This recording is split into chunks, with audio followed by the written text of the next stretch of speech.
All right, let's see if anybody gets in here or not.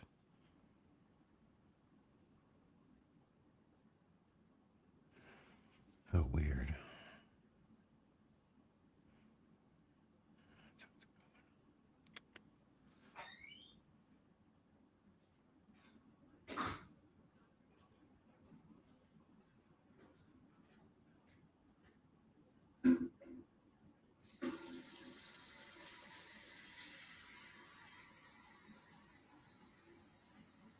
Hey, man, what's up?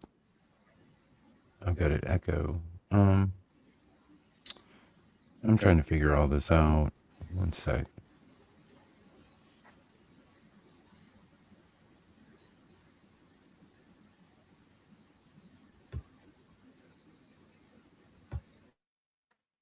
All right. Oh, that's better. Okay. So, I put my backyard on a network, and yo, Austin, hey, Guardian, and I was gonna try to see if I could broadcast my telescope live as I was trying to you know, record something up there tonight. It's like, oh, we got a full moon. It's pretty terrible, but I thought, what the hell? Let me try this. So I got everything hooked up. I was able to put it on the network and connect to my computer out there. So, one second here. I'm trying not to click on something I will regret. All right, let me cancel that. All right, there it is. Okay, cool. So I can scroll through this. I've never done this before, so I just may screw this all up, man.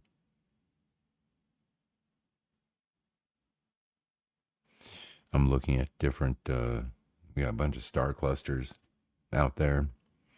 I mean, those are pretty and stuff, but you know, once you photograph one star cluster, it's all the same. Let's see. I can do this. Let me go over here. Also, too, what I had to do, there's a program that um, basically turns your laptop into like a cell phone, so that I can download the app.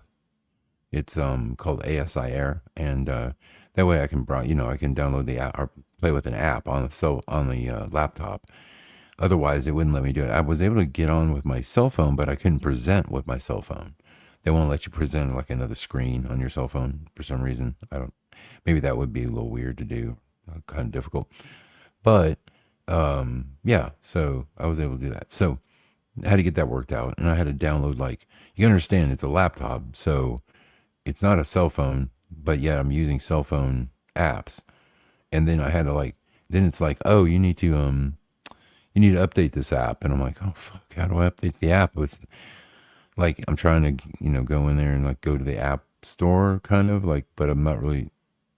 You have to understand, it's just weird because you're using this third party software to do this shit, and there's ads popping up and all fucking goddamn. It's just a bitch, man. I was like, holy crap. So let's see. We should do something kind of big. I think we'll do by size, and we'll see what's out there. Okay, so there's some of these, and I'll show you what they look like that, like just a bunch of gases and stuff like that. It's purple. Yeah, I mean, I guess that's cool. You're into Barney. Um, let me see here. Oh shit.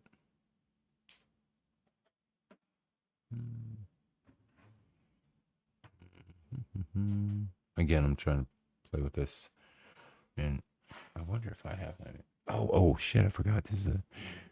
I got a touchscreen laptop. Oh yes, I forgot. Okay, this is gonna be a lot easier. So Andromeda is coming up. The Andromeda Galaxy M31. That might be good. It's northeast. I wonder if I'm hitting a tree. We can try and see. Okay, let's go here. That's what it'll look like right there. Isn't that cool? So let's see if I can shoot that puppy. I've never done this. I don't know. I thought you guys might think this is cool. Um, can you guys hear me? Okay.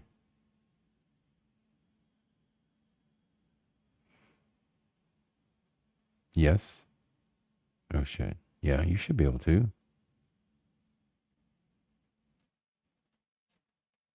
Let me know if okay, it's coming. Good, good, good. Okay. So what these are, what we're doing is a live. This is what I do. Okay. Normally it's just on a tablet or a cell phone. This is how I take the pictures. Okay. Um, I have this is what we're using. I'll show you the astrograph that we're using. It is, honestly, it's probably, I mean, bang for the buck is probably one of the best astrographs you can buy right now. I didn't really go in looking like, oh, I'm going to buy the best or whatever. I just went in thinking, I want something that's going to be reliable and something I could maybe, that was portable, not too big. Uh, so this is it right here. And let me show it to you on screen. Let me share. All right. So, all right. So this is it. This is the astrograph. This is William Optics. It's called an Ultra Cat 76. It's I have to give you the spec. It's pretty nerdy though. If I give you all the specs, it's nuts. But basically, it's got a bunch of uh, lenses in there that not only it makes the field of view perfectly flat, so you don't need to add a field flattener like you do with other ones. It's all built in, and then it has like an internal focuser, so you don't have to worry about back focus that much. You may need some, but most time you don't. And it's on a AM5N mount. That mount right there can hold 44 pounds of telescope astrograph, yeah, for taking pictures. The tripod is carbon fiber. Um, I didn't. The camera alone is $2,000. Okay, so it's like that. That just didn't sell right. Just the camera is $2,000. I'm not going to get into the rest of it. It's ridiculous. I didn't. I bought it in pieces. I bought the astrograph and then later I bought the mount. Stuff like that. So I sort of pieced it in there. But good lord, I mean, let's pay. I didn't exactly pay for college, but holy shit.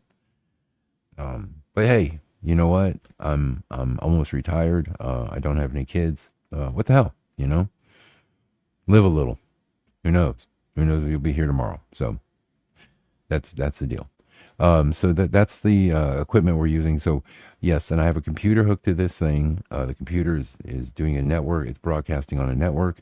I'm then able to access that using the app that I have on a laptop, which it's working, dude. It's working. So if I should be able to make adjustments in here, and it'll move that astrograph to the correct place. I'm just like, this is going to be wild because I'm not even out there. Now I repolar aligned it to make sure the alignment was good. So we're good there. So everything should work. Let me get back to the screen. And so this is what we're doing. I'm literally just testing this out tonight and we're playing around and yeah, should be good. Let me remove this one.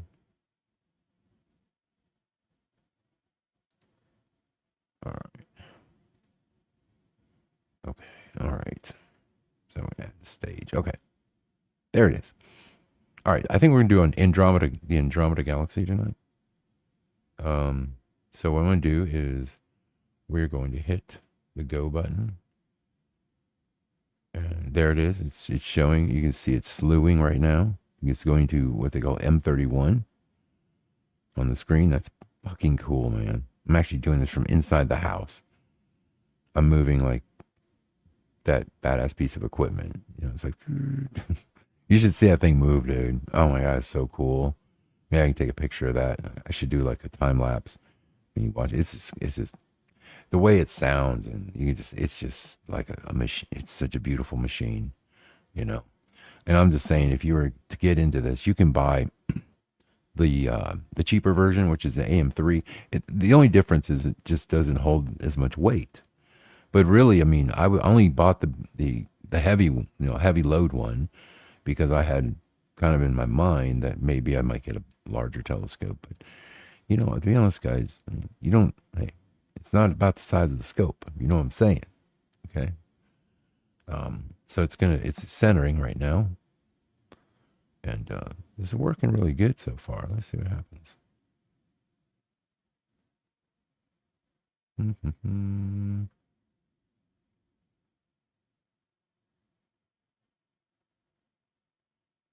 getting a little concerned.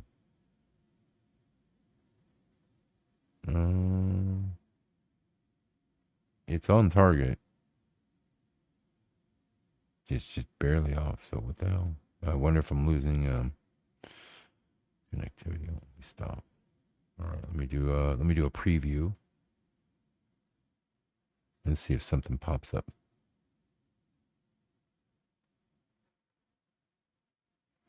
No, that's what I'm wondering if it's going to send the data.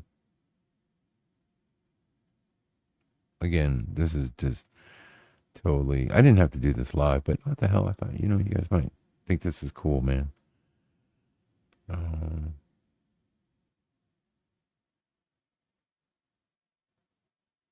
Again, there might be some lag between the equipment. I have it kind of in the back of the yard. I have I moved one of those router extenders outside, and yeah, you know, I know it's working. It just may take a minute to that image. It's processing the image right, so it's quite large.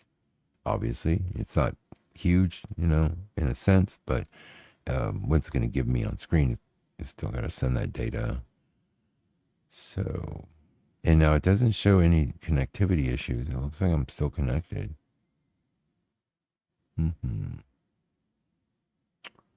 Oh, come on. Don't do this to me. No. Oh, let me stop. And I wonder if this third party app too isn't a little glitchy. I mean, I don't know how good this thing really is. I think it's called Moo Moo. That's what I can find online. Moo. And I don't know if Moo Moo needs an upgrade too. I just literally dusted off this laptop to get this done tonight. I tried to do it with the phone. I had it with the phone. Everything was working, but I couldn't show you anything. I could just be on the phone and I could get in there as sort of like on my phone. I could get in, but I couldn't show you the stuff that I was trying to, you know, show you with the telescope. Oh, come on, man. All right, well, you know, I've done this before, and you know, I'm the king at like trying to figure and solve problems online for some reason. I've literally done this. You guys know me for 10 years. I've had mic issues and sound issues and all kinds of shit, and I will literally try to figure it. I don't know why. It's like, come on, listen. I'll bring everybody with me. You know, feel my pain. You know, just feel my pain, and this will be fun. So, but I can't get this thing to show an image. Let me see something here. Let me do here. Yeah, give me like a refresh. Let me see. Is it?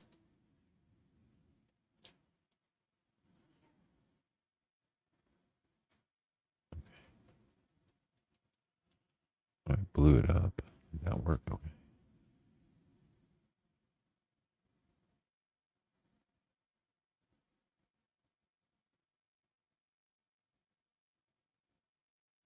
All right, so it still shows it's doing stuff.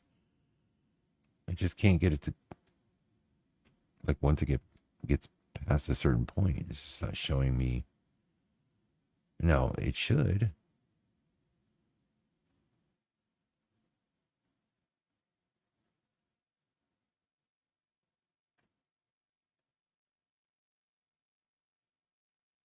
Make sure there's nothing open in the background on this laptop that might be causing me some sort of issue. Because for some reason, okay, let me see here. All right.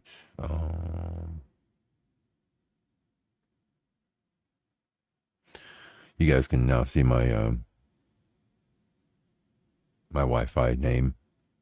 I just do that to mess with the neighbors. I call myself the National Security Administrator. I don't know. I think it'd be kind of weird, you're searching Wi-Fi and you see that, you're like, what the fuck? And there's like some van outside. You're like, just saying. I think I'm funny. I really do. I think I'm funny. So I'm on that mode. I'm on station mode. Okay, we're good. All right. I guess I could. I could restart it. Shit, man. I'm afraid to restart that. Oh well. Here goes nothing.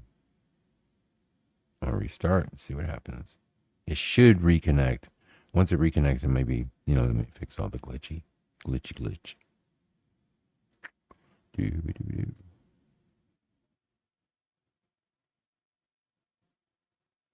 Hey, thanks, Benjamin. Hey, man, appreciate that. Yeah, dude, I've always loved it. Back in the day when I was younger, I always used to talk about it. When I first started broadcasting, about how much I enjoyed doing this stuff, and you know, I used to be outside, and that's the thing that really, dude, for me, I think that's really what brought me to the Mandela effect, and just being so sure of myself because of my understanding of the stars. And to be totally honest, man, that was literally the first time. Like that was it. To be totally honest, that's exactly what happened, man. Is um when Orion changed, and I saw it for the first time, how crazy it was, how big it was. Listen, I that was my jam right there. I mean, Orion was it. And so when I saw that it had changed in the sky, and we were so much closer to it, I was blown away.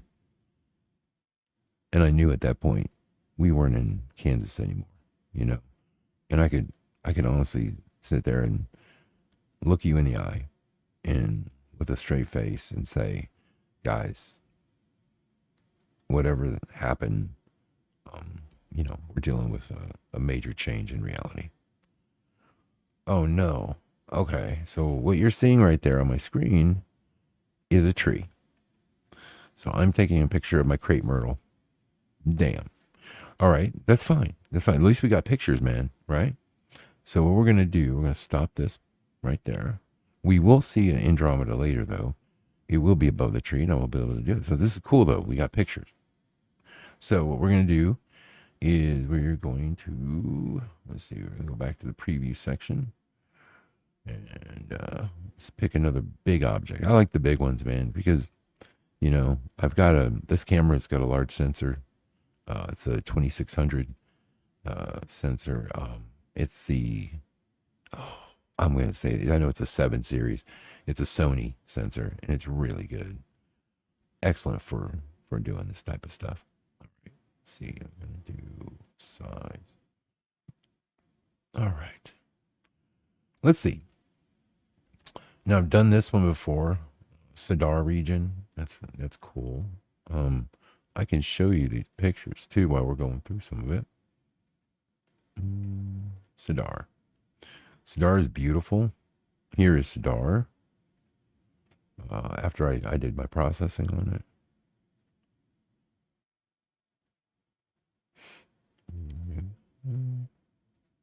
Here it is right there. Beautiful.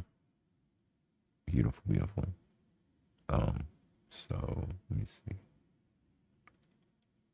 There. That's cool. Let's see. This is called the Teddy Bear Nebula. This might be good. Let's check that one out.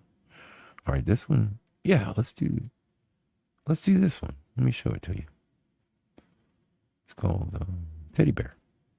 I don't know why it's called Teddy Bear, but I'm down with the bear. Let's do some bear. All right, so we're gonna go here. Oh, I don't even have that hearted, so I'm gonna give that some love, and we're gonna go to go.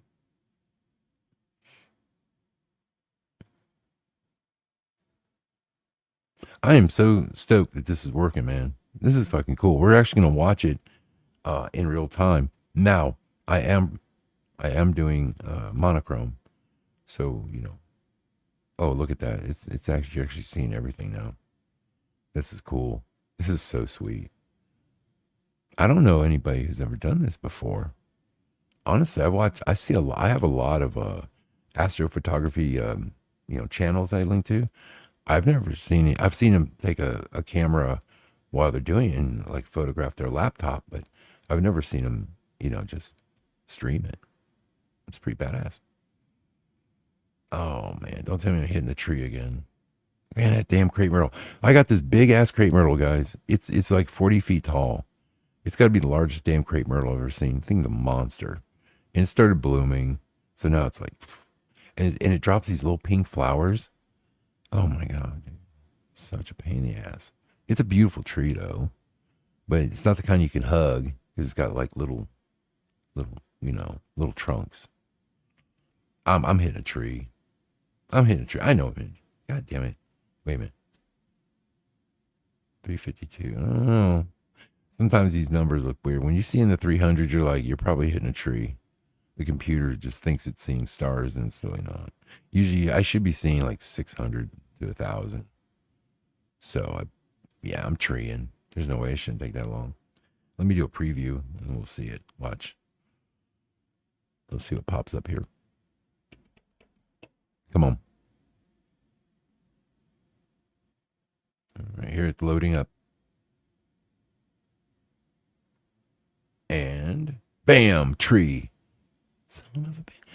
The only problem with doing this inside is you don't know where your shit's pointed. All right, so we're going to stop that. And we're going back to previews. And we're going back here.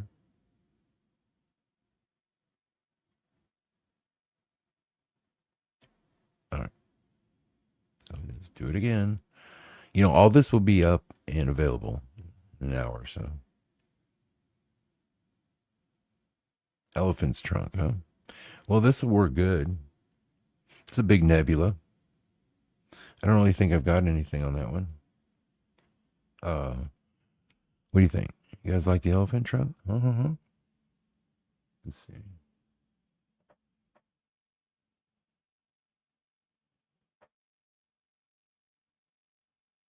Benjamin, I didn't either. The only thing I knew how to do is I understood, declination and right ascension. I understood how all that works, because I had a telescope before. But as far as the whole astrophotography thing, holy shit. Maybe I'll just do a video one day and just explain the easy way to do it. There's an easy way to do it. It's not the cheapest way to do it, but it's really the easiest way. And that is just sticking with the ASI family. Now, the problem with ASI, is sort of proprietary. They let you use other mounts and stuff like that, but they will not guide with other cameras and stuff like that.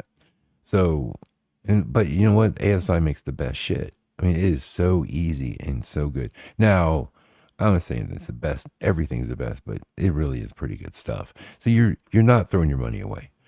So if you stick with that, and you don't have to buy a really expensive scope to get great pictures. You can spend like I did. I found it on I'd say marketplace too. Buy used ASI stuff if you can find it. You can save thousands doing it that way, and put it together, man. It'll be awesome. But you could probably get into it with ASI for about, honestly, it's going to probably cost around $3,000 for used. It's not cheap, man. Sorry, it's just not. Let's use elephant's trunk. It's high in the sky. It's northeast. It's above the damn tree. I'm gonna look real quick and just see if there's anything else catching my eye. The Heart Nebula is coming up. Oh, that's a cool one. This one looks like see how it looks like a heart? It's beautiful though, with the right filters. It's got a really cool outline around it. And I do need to do that one. I haven't photographed it yet. So we're going to do there. All right, let's roll. This is cool.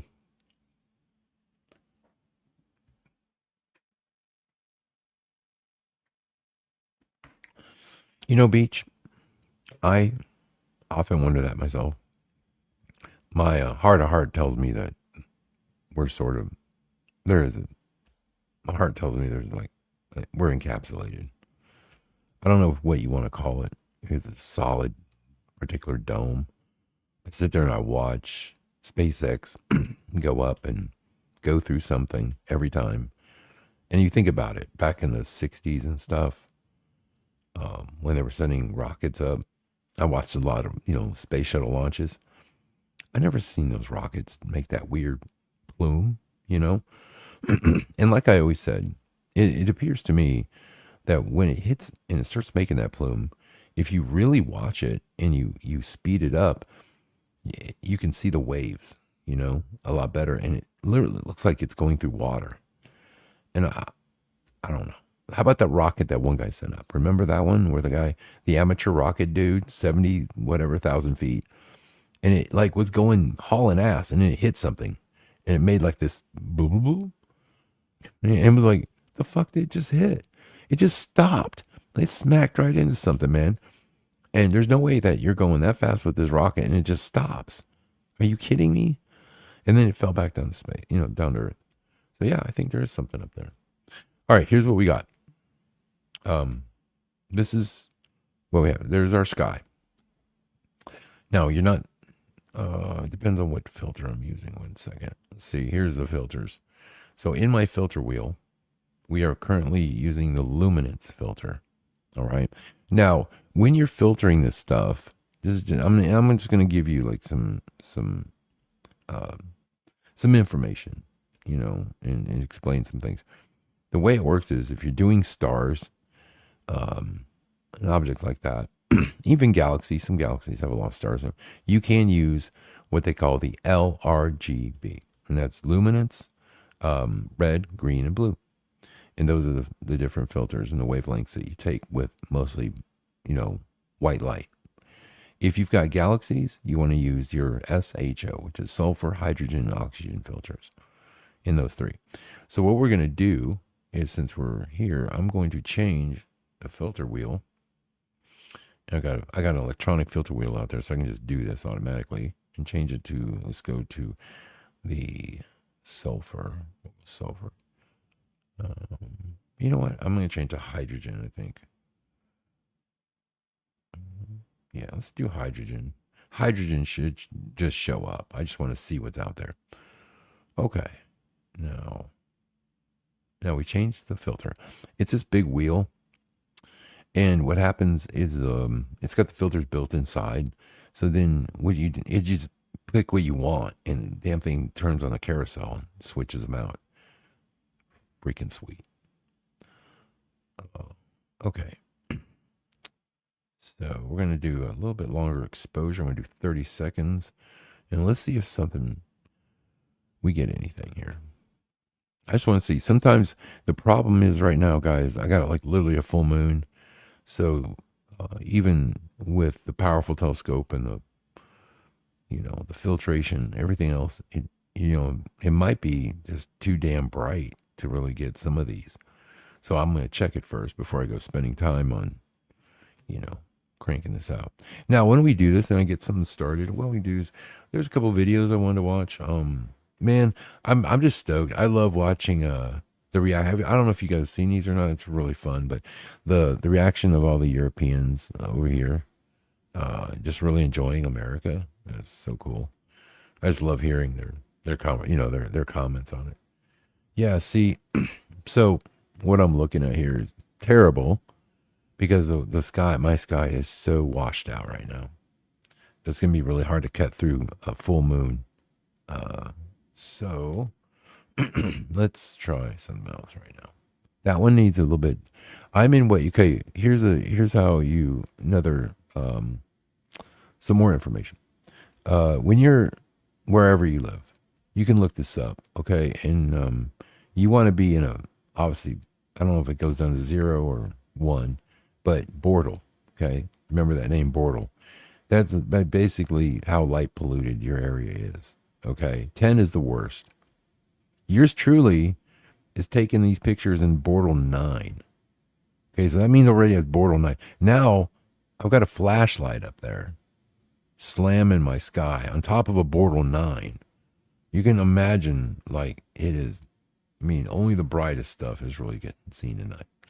So that's what I'm working with, people. Portal 9. All right. Yeah, I'm not getting anything on that. It just ain't happening. All right. We just need a brighter. I need a brighter nebula. That's what I need.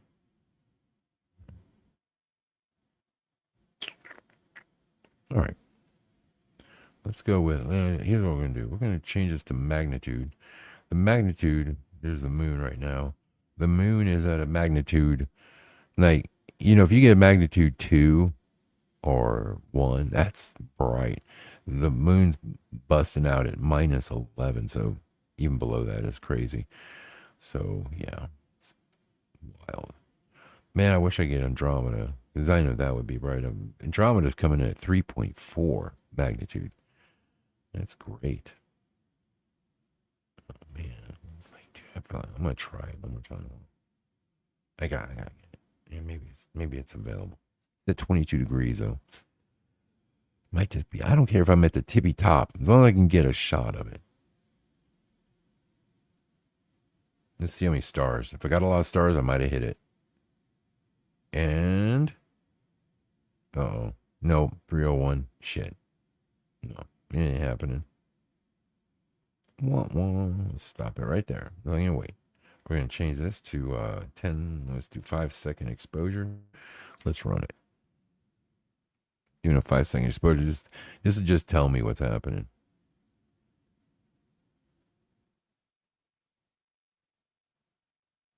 And as you see, there's no stars, and so I'm slamming into a tree. All right.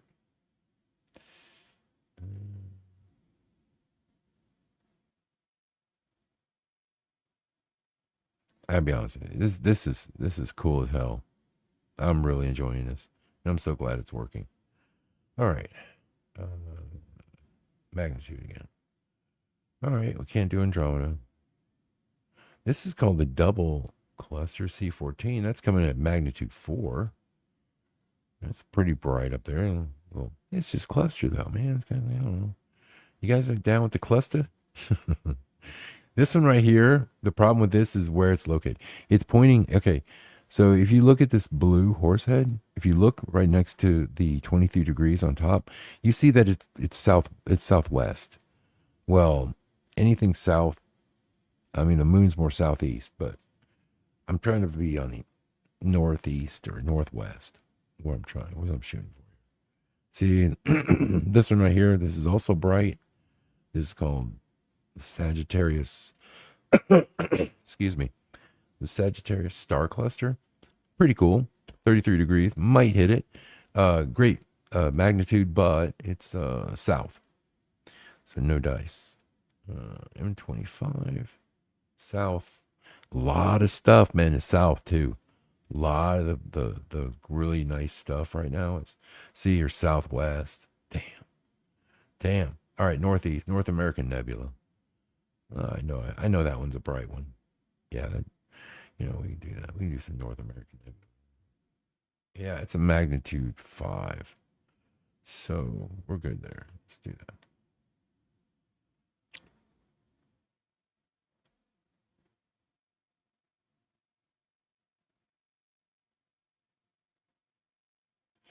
Yeah, Beach, I agree with you. I think when the Bible says that, that water came from, it came from the sky, it came from under the earth. You look at the mapping layout of like the Marianas Trench and stuff like that. Everything got cracked open. I believe the sky cracked open too. I think that's just a big scar. Um, all right, all right. Let's see here. I want to do a preview. 30 seconds. All right, give me something, baby.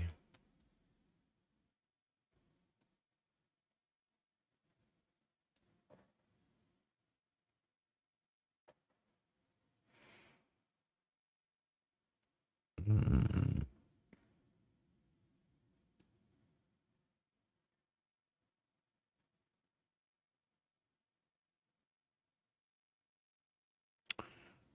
Still waiting for the exposure to come in. Preparing. All right, here it comes. Let's see what we got here. We should see something here. All right. You can see here. You can just see a faint outline of it right there. See it? All right. We're going to go with that because we're going to stack the image. And as we keep doing this tonight, I will go back and we'll watch some videos and we'll check on my progression. Okay? So that'll be fine. So we are going to do that. And I think what I'm going to do is do a little bit of each. And I have already filmed it, but I can just add to whatever we got.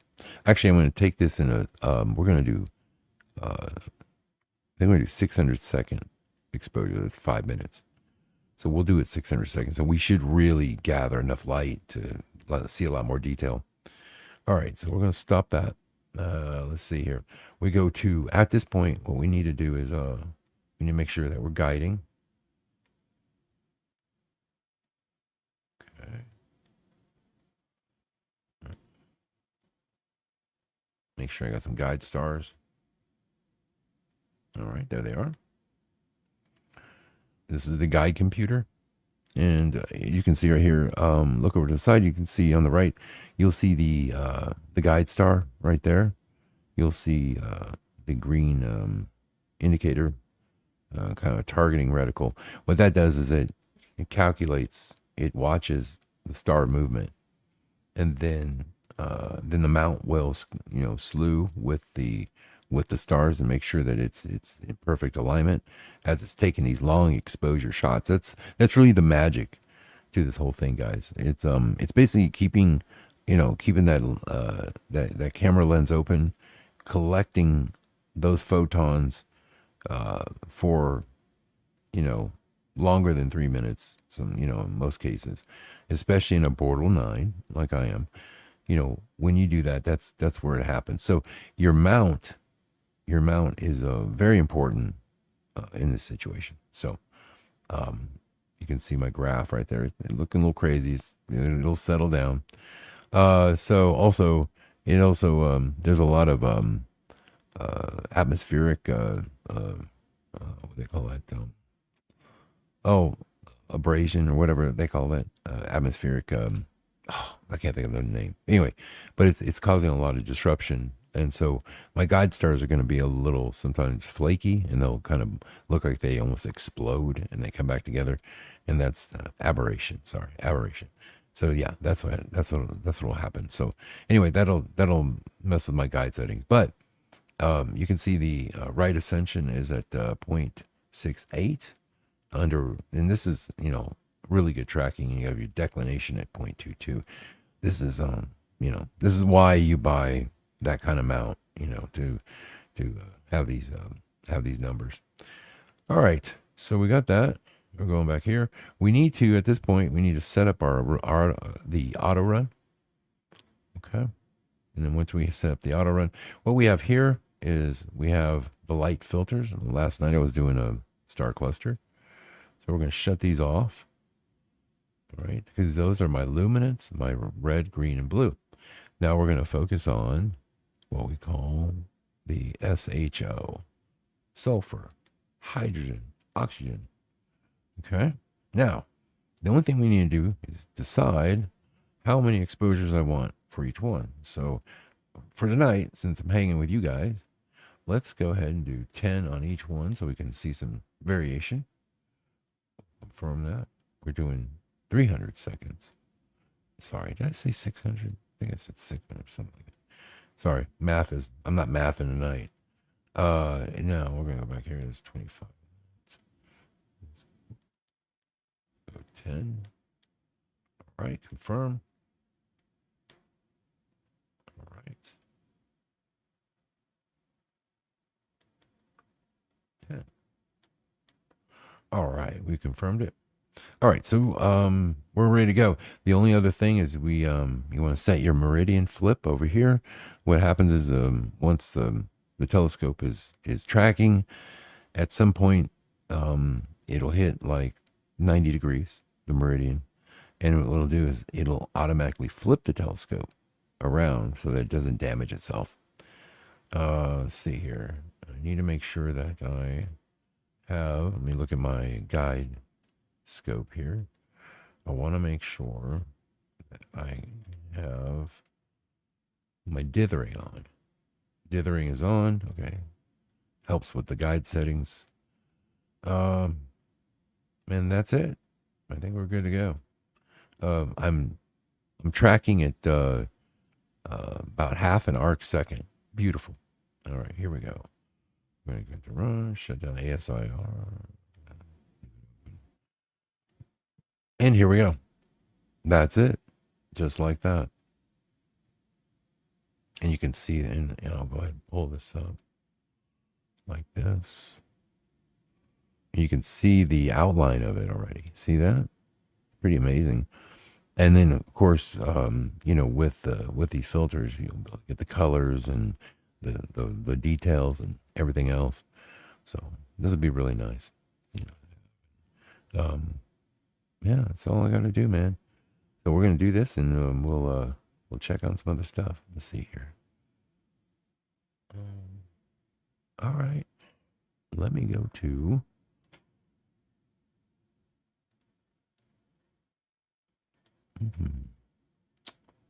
There it is.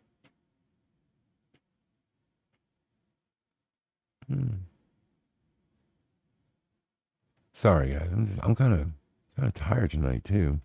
I'm a little like, I don't know why.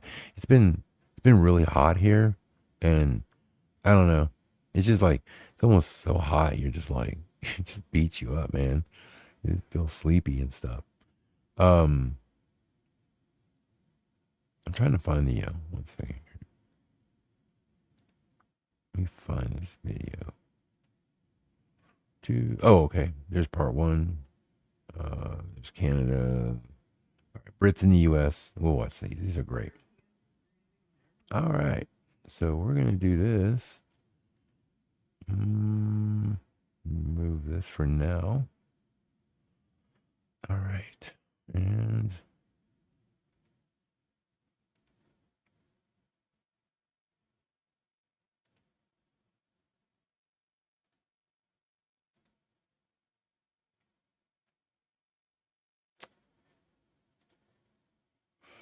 all right, there it is. Okay, let me blow that up. Let me blow it up over here too.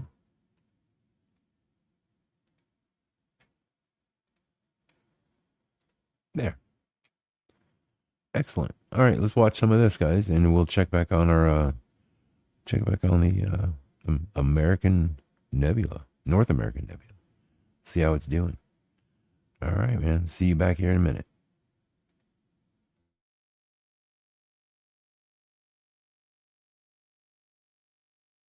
For the first time as they visit for the World Cup is my new favorite genre. I feel like I've been lied to my entire life about America. I'm in awe of the United States of America. I'm in America. When they say everything in America is big, I understand it. Why the hell is this quesadilla the size of my head? And I've got 3 of them. Americans, you are so lucky. Whoa. And you take your fingers and you lift that up and you eat it. Okay. Not with a fork. Nothing comes close to the USA. You're damn right.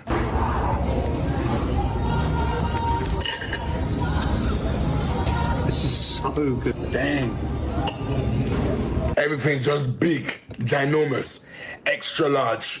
I have never seen anything so big in my entire life. Get your mind out the gutter. I'm talking about Buc-ee's. I came to America for the World Cup, but honestly, I feel like this might be the main attraction for me. Everything in the US simply beats anything I've ever experienced anywhere in the world. We tried to tell you.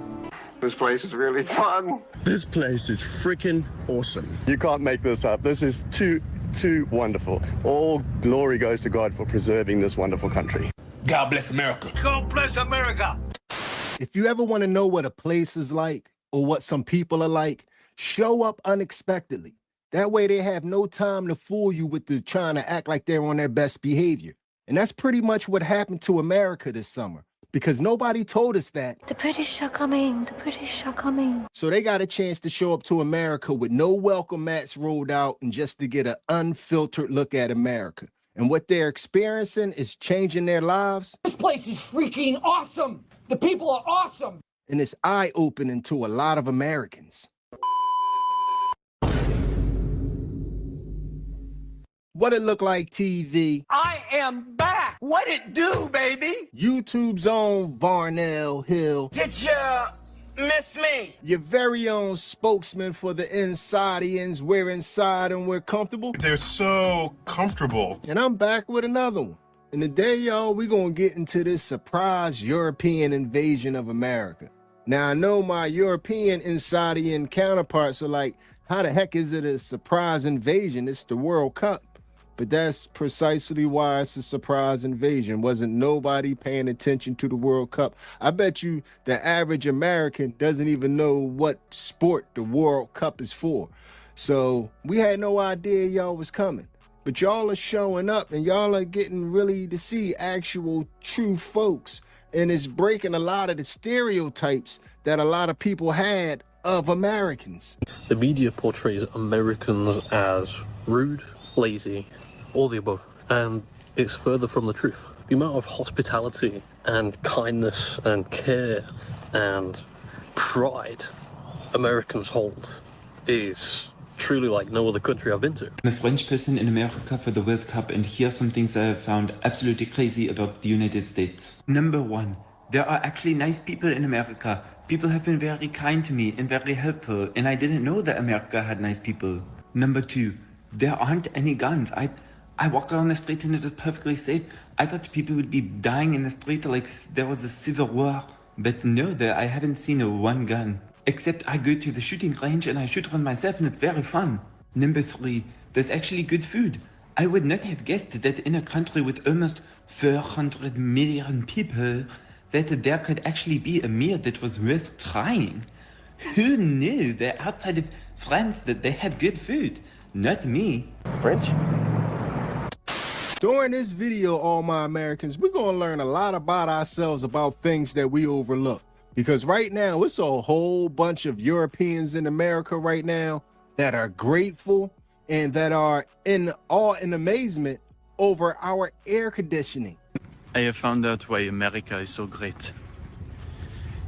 And it is one thing and one thing only. Air conditioning. We've noticed that you guys think it's actually hot out here. It's not. It's not. You literally have AC. You literally have AC. We don't do AC. You go into Birmingham, you go into London, you won't find AC in these houses, you know. We don't do that out there. And so we would be outside and then we go inside and it's still hot, but you guys can go inside and it's cool off. And we only know that because we've been in an Airbnb and it's actually freezing in here. Literally. So Like, try growing up back in Birmingham. It's bloody hot. it's so hot. You lot It's don't know so what hot. hot is. You don't know what heat is. I'm taking here about 95 degrees. We don't have AC. Right. We don't. Yeah, if you go outside for too long and you're too hot, you have to go inside, you have to run the bath. You have to run it cold. And even still, sometimes it wouldn't even be cold. So no matter what, we cannot escape the heat. You guys can escape the heat. If you do your research elsewhere, you'd find that there is other places that actually don't get to get out of the heat. It's a privilege. It's a privilege. It is. It's a literal privilege. Honestly, maybe, do you guys even struggle? Honestly. Do you even know what struggling is? Because it's just, you're living luxury here. It is the greatest thing I have ever experienced. It is hotter than Satan's butt crack out here. But what makes it bearable is the air conditioning. I believe you need to add a verse to your national anthem that talks about air conditioning. Americans are only scared of one thing, and that is being hot. But I love it. I love it. Is it something you have against being hot? Because the air conditioning, the ice in everything. Alors, something that I figured out while being here is that ice makes everything better. Better. I am convinced Americans put ice in every drink. The other day, I was out for breakfast, and I was at a cafe. I look over, and a man had ice in his milk. Oh. Americans love ice so much that le Titanic, non, le Titanic, whatever you say, I believe the Titanic was out to get more ice. Here in Texas, I see these signs that say that some people want ice. I don't understand that, and then people tell me that ice will take me away. What is this? I feel like I've been lied to about the US. It is so nice here. We're in Miami Beach and it's a glorious day. There's people out here playing volleyball, there's just people riding bikes, riding roller skates, running. Everyone is extremely fit here. Yeah. You know, the stereotypical thought of America is that people are obese, but here everyone is so fit. We haven't seen hardly anyone that's even overweight, and they made us think that it was going to be so unsafe here. I feel super safe. There's police around, there's safety cameras everywhere. Like, I don't know what's going on. And here in Miami Beach there's loads of Spanish music, and it's just like vibey everywhere. The food's been great, the people's been really nice. Been fantastic. Immigration on the way in was no issue. They were at so all. friendly. He was even making jokes with us. We were like, what's going on? You're supposed to make us feel like scared to come in here. And he was like, come on in. I think the lesson is that don't trust anything you see on TV or on social media. Go and look for yourself, right? Yeah, because this is a vibe. I love this place, man. Yeah, man, America is a nice place, but you down there in Miami, stay in the tourist area. Don't go too far outside the tourist area. And believe me, not all America looks like Miami. And that's what a lot of Europeans are starting to realize also, that Americans really don't have to travel because America is so big. Love to be like, oh, but Americans aren't well traveled. They can't point out where Switzerland is on a map. Brit in America here, and I now know why Americans aren't well traveled. Trust me, they are well traveled, but there's a reason why. I've spent many months in America, like actively trying to get to as many states as possible in America, and I haven't even scratched the surface. Americans don't need to venture outside America because America is that big. Americans go on vacation in America. I'm in the UK back home. It can take me 45 minutes to get to France, Germany, right? Amsterdam. These are whole different countries across water. 45 minutes. I just don't think Europeans are clued up on how big America really is. Like, Americans don't need to venture out. You'll be surprised that a lot of Americans will not have passports. They don't need them. Every single state in America is like its own country. Literally like its own country. Isn't like the UK where things are similar. In America, you go to a different state, it's like a whole different world. So now I get it why Americans aren't well traveled. Americans are well traveled, just in their own country. Their country is massive, mate. I don't think people really understand the scale and the size of America. It is insane. My man is not lying, man. You could be an avid traveler in America and just travel America and do it your whole life and not see everything. This is a ridiculously big, ridiculously beautiful country. I've been driving for 5 minutes now and I can't wipe this smile off my face. I'm driving a Ram truck in America. Like, look how sick this is. Country music on the radio. Oh, go on. I'm going to Hooters in a Ram truck. In America, boys! Yeah! Praise for freedom! How can anybody not love America? Like, we are just randomly driving around in the back of a Cybertruck on a random Saturday. It's class, man. Brits in America. Yeah! Filled with all types of fun stuff to do and all types of stuff to buy. We have if you want to buy it, we have it, and we have it in bulk. We have it in individual pieces. We have everything that you want here.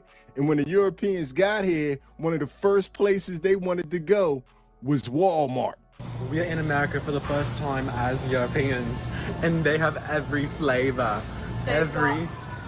Look, they have Big Red. What's Big Red? Oh, there's a Big Blue as well. We don't know. Don't touch that Big Red. As your American friend, do not touch that Big Red. You see that Big Red is fully stocked. Ain't nobody drinking that.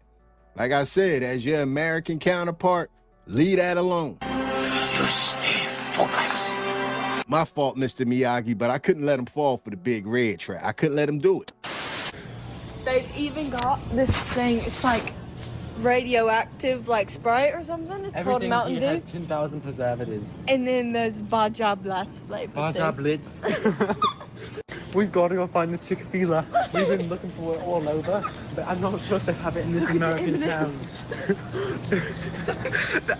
The average American eats this many M&Ms every day. Look at the milk here. Americans drink this in one sitting.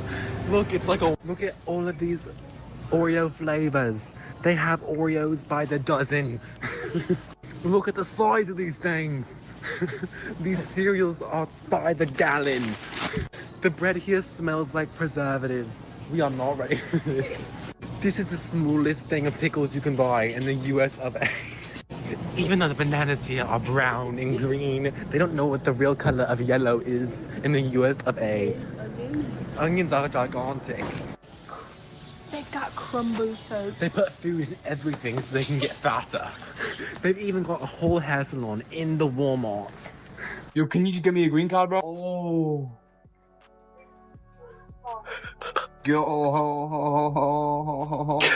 Why can't we have any of this in the UK, bro? The UK shit. No way. There's a whole kitchen in the back, bro.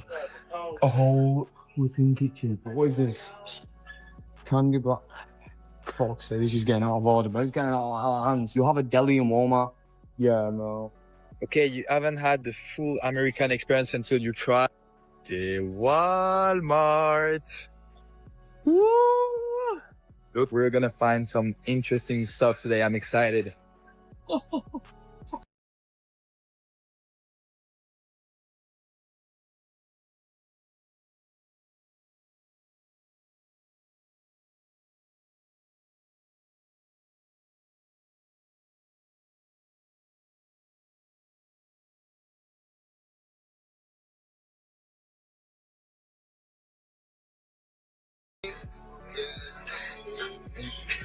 Is it great?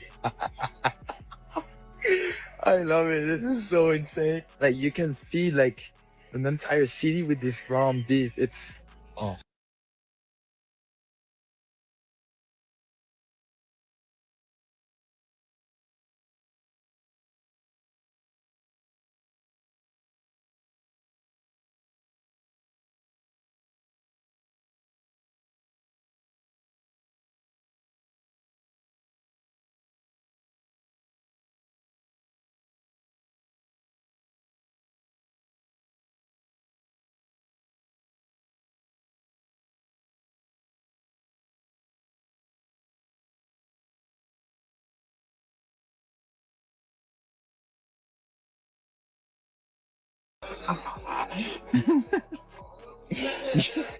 Oh, this is great. I love this part. Those ones are insane. I don't want to know what's in there, though. But like, they're here you have the What? wait. Don't know about this one, guys. No offense, but Pancake and a sausage? Like, blueberry? but you guys, you have some interesting ideas, and I love that. Oh, those ones. Les petits pains au chocolat. Yo, quick question to all my European friends out there. Y'all don't have families? Like the concept of buying in bulk so you don't have to keep going back to the store every meal is throwing a lot of people off. Like, does everybody live by themselves over there? Because it seems like the concept of buying for more than one person is throwing a lot of y'all off because Nobody's drinking no gallon of milk in one sitting. Who told y'all that we drinking that much milk in one sitting? No, that's for a family. We have always seen it in movies, and finally we saw it in real life. The legendary gallon of milk that in my case would last for 1 year, because I drink this much milk every day. Just for the cappuccino. Just for the cappuccino before 11. I don't know about y'all out there, but if your milk is legendary, it sounds like you could drink it with a spoon, man. I don't want no legendary milk, man. That's just a gallon of milk. Somebody probably got a family with some kids or gonna make some recipes, but nobody's drinking a gallon of milk. I want that to be totally clear. It's nobody over here just drinking gallons of milk. Our septic system is not built for that over here. We not that technically advanced. That's for a family or for a week. And I'm not understanding why y'all are so, surprised and amazed at a big box store. Like, y'all don't have big box stores over there? Why do Europeans love Walmart so much? I'll tell you. As a European, you have heard about this place your whole life. It's one of those places that you know it's real, but it feels like mythical. It's like Route 66 or Times Square or even like a yellow school bus. You know they exist, but they're only part of a version of the US that you've seen on TV and grown up with. And then one day you walk through the doors to Walmart, and that's how you know you're in the US. And it makes you feel like weirdly emotional in this oddly familiar environment you've somehow never been. And I remember thinking, this is what American people must feel when they see the Colosseum. Not because Walmart is ancient or beautiful or historically significant, but because it's something you've seen and heard about your whole life, and now it's real. And for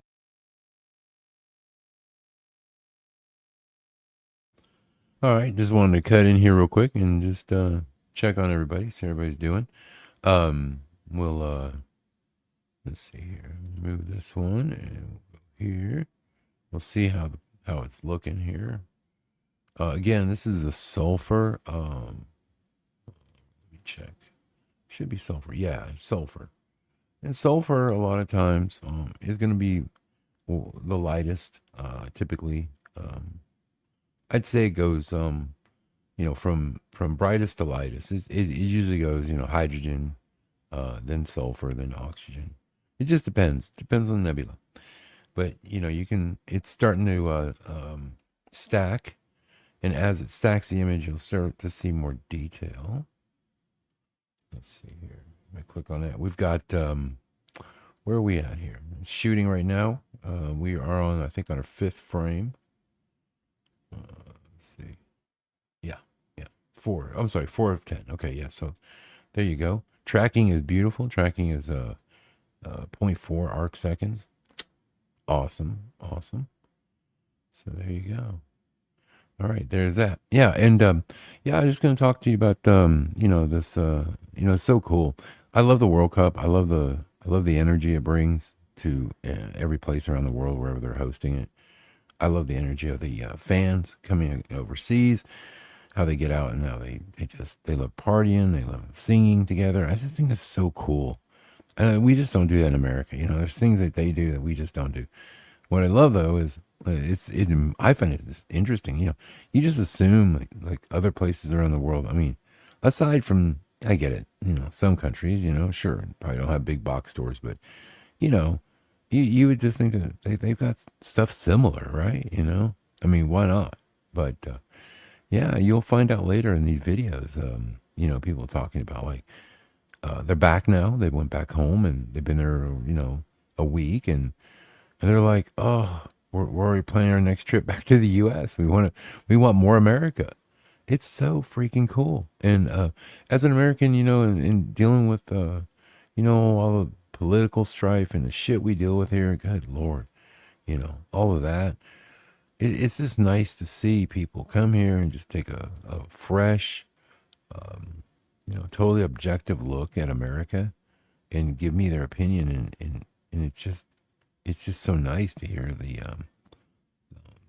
great stuff that they enjoy about it. Stuff we take for granted, to be honest. We just, we don't really think it's all that great. But I'm a little worried though, about them eating our food so much. And they should really be careful.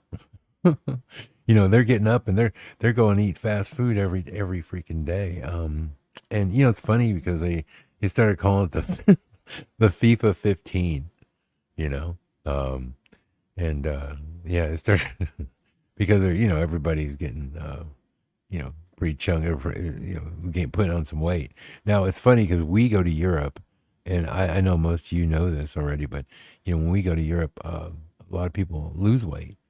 I've heard this many times when people go to, you know, Italy and places like that. They come back and Americans they drop about 5-10 pounds. You know, they don't have all the preservatives in their food like we do, but you know, but hey, they're getting a taste of what we're addicted to, you know, and it's just great to watch. Anyway, back to it, and we'll check back up on this image here. And you know, like I said, we'll probably check back in. Well, we'll check back when this video is done. I guess we got about 20 minutes left, 30 minutes, no, 20 minutes.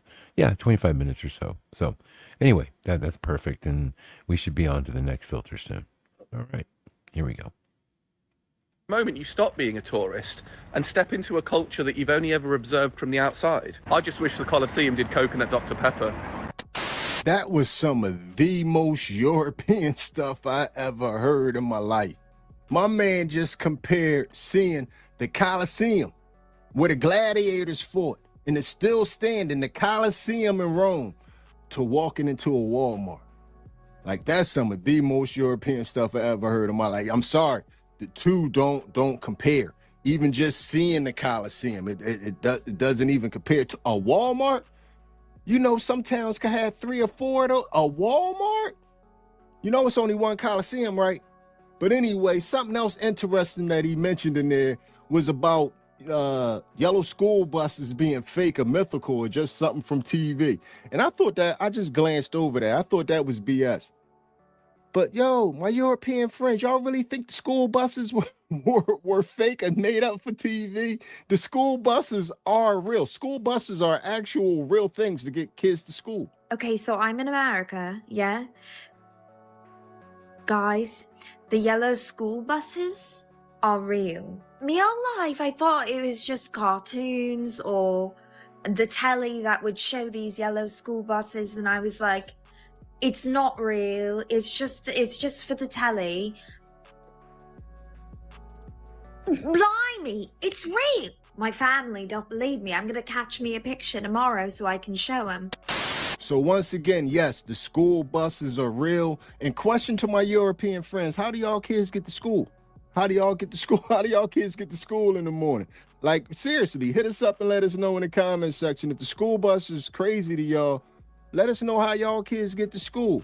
But I got a little bit off track. Let's get back to the stores.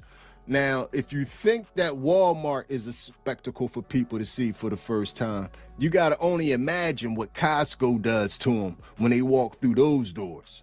So I've been to Walmart already, and it's huge. But what is this? Costco. This is even bigger than Walmart. I'm way too European for this. I'm not able to understand. That's huge. Why is it so big? The Americans, they say, I'm proud to be an American. For me, I'm proud to be in America. Regarde-moi ça. Look at this. No less than 20 people have stopped and said hi. I do not understand this hi. Hi, bonjour, hi. We don't have any guns in France, but if you did that in France, you would get shot. I can buy food, a shed, a tent, television, and a surfboard, all at Costco. We are stupid. Get it? French toast. America, you're welcome. You're welcome. You're welcome. You're welcome. You're welcome. You're welcome. You're welcome. You're wel... Non. Then you got the fancy smashy Europeans that come over here, and they too good for our Walmarts and Costco's. They want to go straight to Target. Oh my god, guys, it's Target. We're gonna go into Target for the first time ever. She's also gonna film it with her camera. I need to like. Oh my god. This is such an exciting moment. Most exciting moment of my life. Is it here? Oh my god. Oh, guys, we made it. You can't be looking for us. Oh my god. I need the Wow. Come with me, a Brit, to Target for the first time. So here I am with my trolley, or as you guys like to call it, a shopping cart. And off I go to explore the world of Target. Wow. Why are the milk cartons so big? What? This is a very big Tropicana. I want it. Space Dunk Oreos? Sorry, what? $11 for bacon. It's a bit expensive. Get me two. I've only seen these in the movies, and the fact that I'm holding them in my hand in real life is insane! Get in my trolley. Guys, I just found ranch, or as you guys like to call it, ranch. Ranch. Ranch. You guys have Dragon Ball Z cereal? What? Oh my gosh. Oh, wow. Gluten-free Oreos? What the f? Oh my. A Graham cracker. Wow. Wait, no, that's not how you say it. Isn't it a graham cracker? A graham cracker? The accent really makes a difference, huh? Oh, wow. This is just not real life. It's just not real life. I'll be disciplined though. I'll only grab like one bag. Okay, so I may or may not have ended up getting more than one bag of sweets, purely just for research purposes. That's a sign that I should get more. Take a shot every time I say, oh my gosh. If you don't, you're a pussy. Oh my gosh, oh my gosh, oh my gosh, oh my gosh, oh my gosh, oh my gosh, oh my gosh, oh my gosh, oh my gosh. Shop is complete. May or may not have accidentally spent almost $200, but you only live once. Doesn't take long being here till you start to understand why Americans are American, because we are constantly being sold something 24 hours a day. And when it comes to you buying something, they're going to make it as accommodating as it could possibly be in America.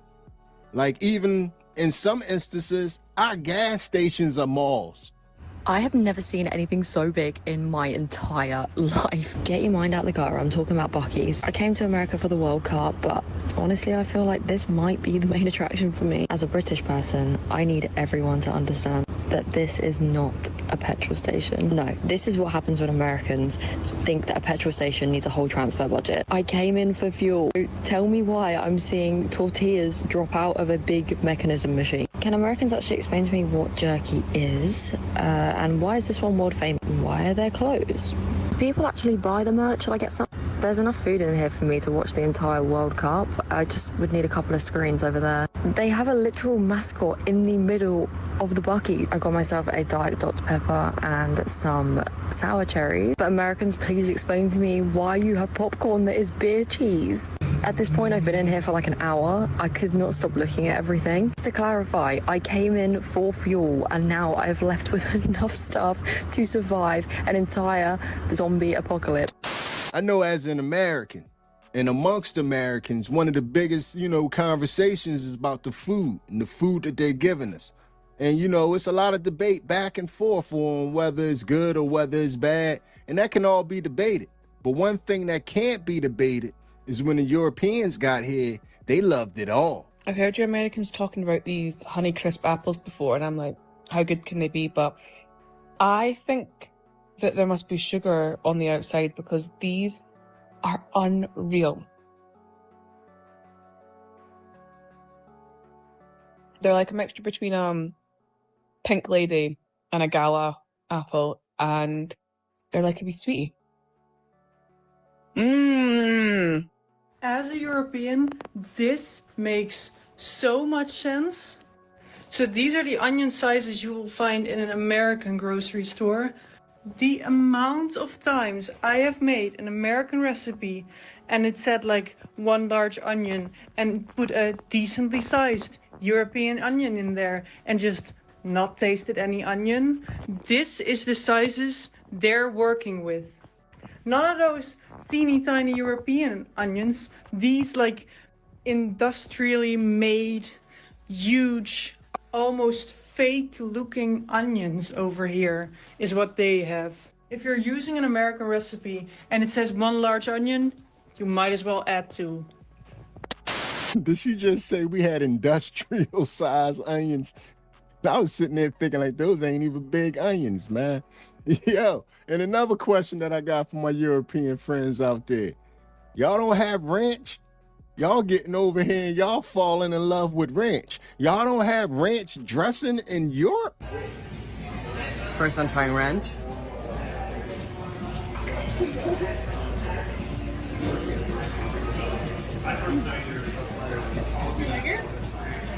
Ooh, I'm about to get fat. TSA issued a warning to those visiting the U.S. for the first time for the World Cup. There are many videos of people trying all sorts of different American cuisine. The most popular is actually not a food, but a condiment. Ranch dressing. This was hilarious. Yeah, ranch. They did a tweet or a post on X. TSA kind of poked fun at the new trend with a few warnings. One post said, days since the last airport ranch incident. 0. Another post said, pack ranch in your checked bag on the way home. Don't put it in your suitcase. Commenters under the post gave some friendly advice. One person added, wrap it in a plastic baggie just in case it explodes. Good idea. Tons of other people suggested a smaller, mess-free substitute with the ranch dry mix packets. One commenter said, mix it with buttermilk and mayo and then just, Got any ranch dressing? You see what I mean? You see how quick and easy you can understand the American plight? One taste of ranch and she understood the obesity problem in America. All it took was one little, she understood why. Because I understand now. Can you imagine their outlook on life after they get to experience one of our fine dining experiences? If only one little taste of ranch, she had a whole understanding of the obesity problem. Imagine how their life changes after they get to eat a full meal at one of our best establishments. There is honestly something about In-N-Out that is legendary. You know what you're going to get every single time you come, and the quality is exactly the same every single time. Quality control at In-N-Out is brilliant. It's probably the #1 place we go if we want to eat out. I'm trying my first ever taco in America. I've never had a taco before. If you want to know why, it's because if you're in the UK, you have fish and chips. That should make sense. So first, I got a horchata. This was mind-blowing. This is so good. This is so good. I told you like it. But is it dessert or is it like a... No, it's a drink. I'll be real, then they gave me some dip. I thought this was gonna be like coleslaw. Bro, this thing is all cheese. The sensation in my mouth. I forgot the name of the tacos, but one was beef, one was plantain and something. This was the moment my life changed. You can dip a taco in a sauce. Oh, look at the face. Look at the... I didn't know how to react. Just know my taste buds were dancing. I didn't know where I was. I officially transcended to another planet. These sensations were crazy. This taco was indescribable. I've never had these sensations. I had to clap, bro. I've never had this. All right, we're in America right now, guys, for the World Cup, and we're going to try Chick-fil-A for the first time ever and give it our review. All right, so we got a chicken burger from Chick-fil-A. I'm very excited to try this one. Let's snap to it.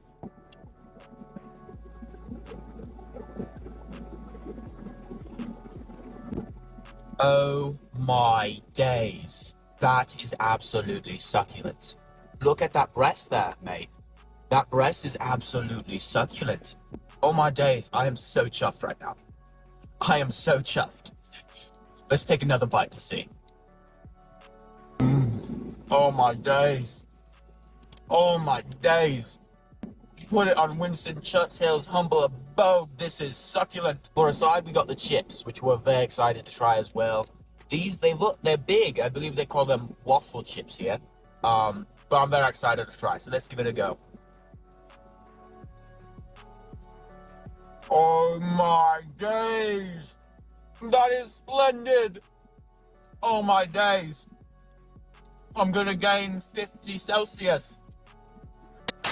Man, I wish you could have got to taste Chick-fil-A about 5 years ago, especially the nuggets about 5 years ago. Now they chicken a little funny to me. I don't know what they did. They must have changed the recipe up or something. But yo, for all my European friends out there, if it's not beef, it's not a burger.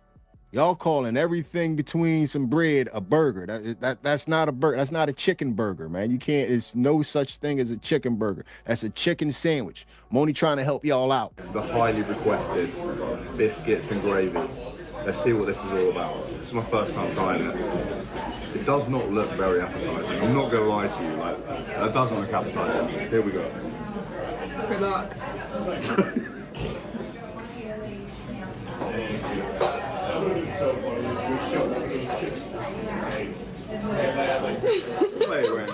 Wait a minute. Do you like it? I'm not gonna lie. Do you like it? It tastes like bread pudding. Have you had bread pudding? It tastes good. It's actually nice. Okay, you can have that They then. got it right. They know what they're doing over here. Biscuits and potatoes is nice. Like, it's actually really Biscuits nice. and gravy, you mean? Biscuits and gravy. It's actually really good. Mm. What's the potatoes like, guys? The potatoes are really good. This is actually really tasty. I understand what they're doing. This is going to be gone in no time.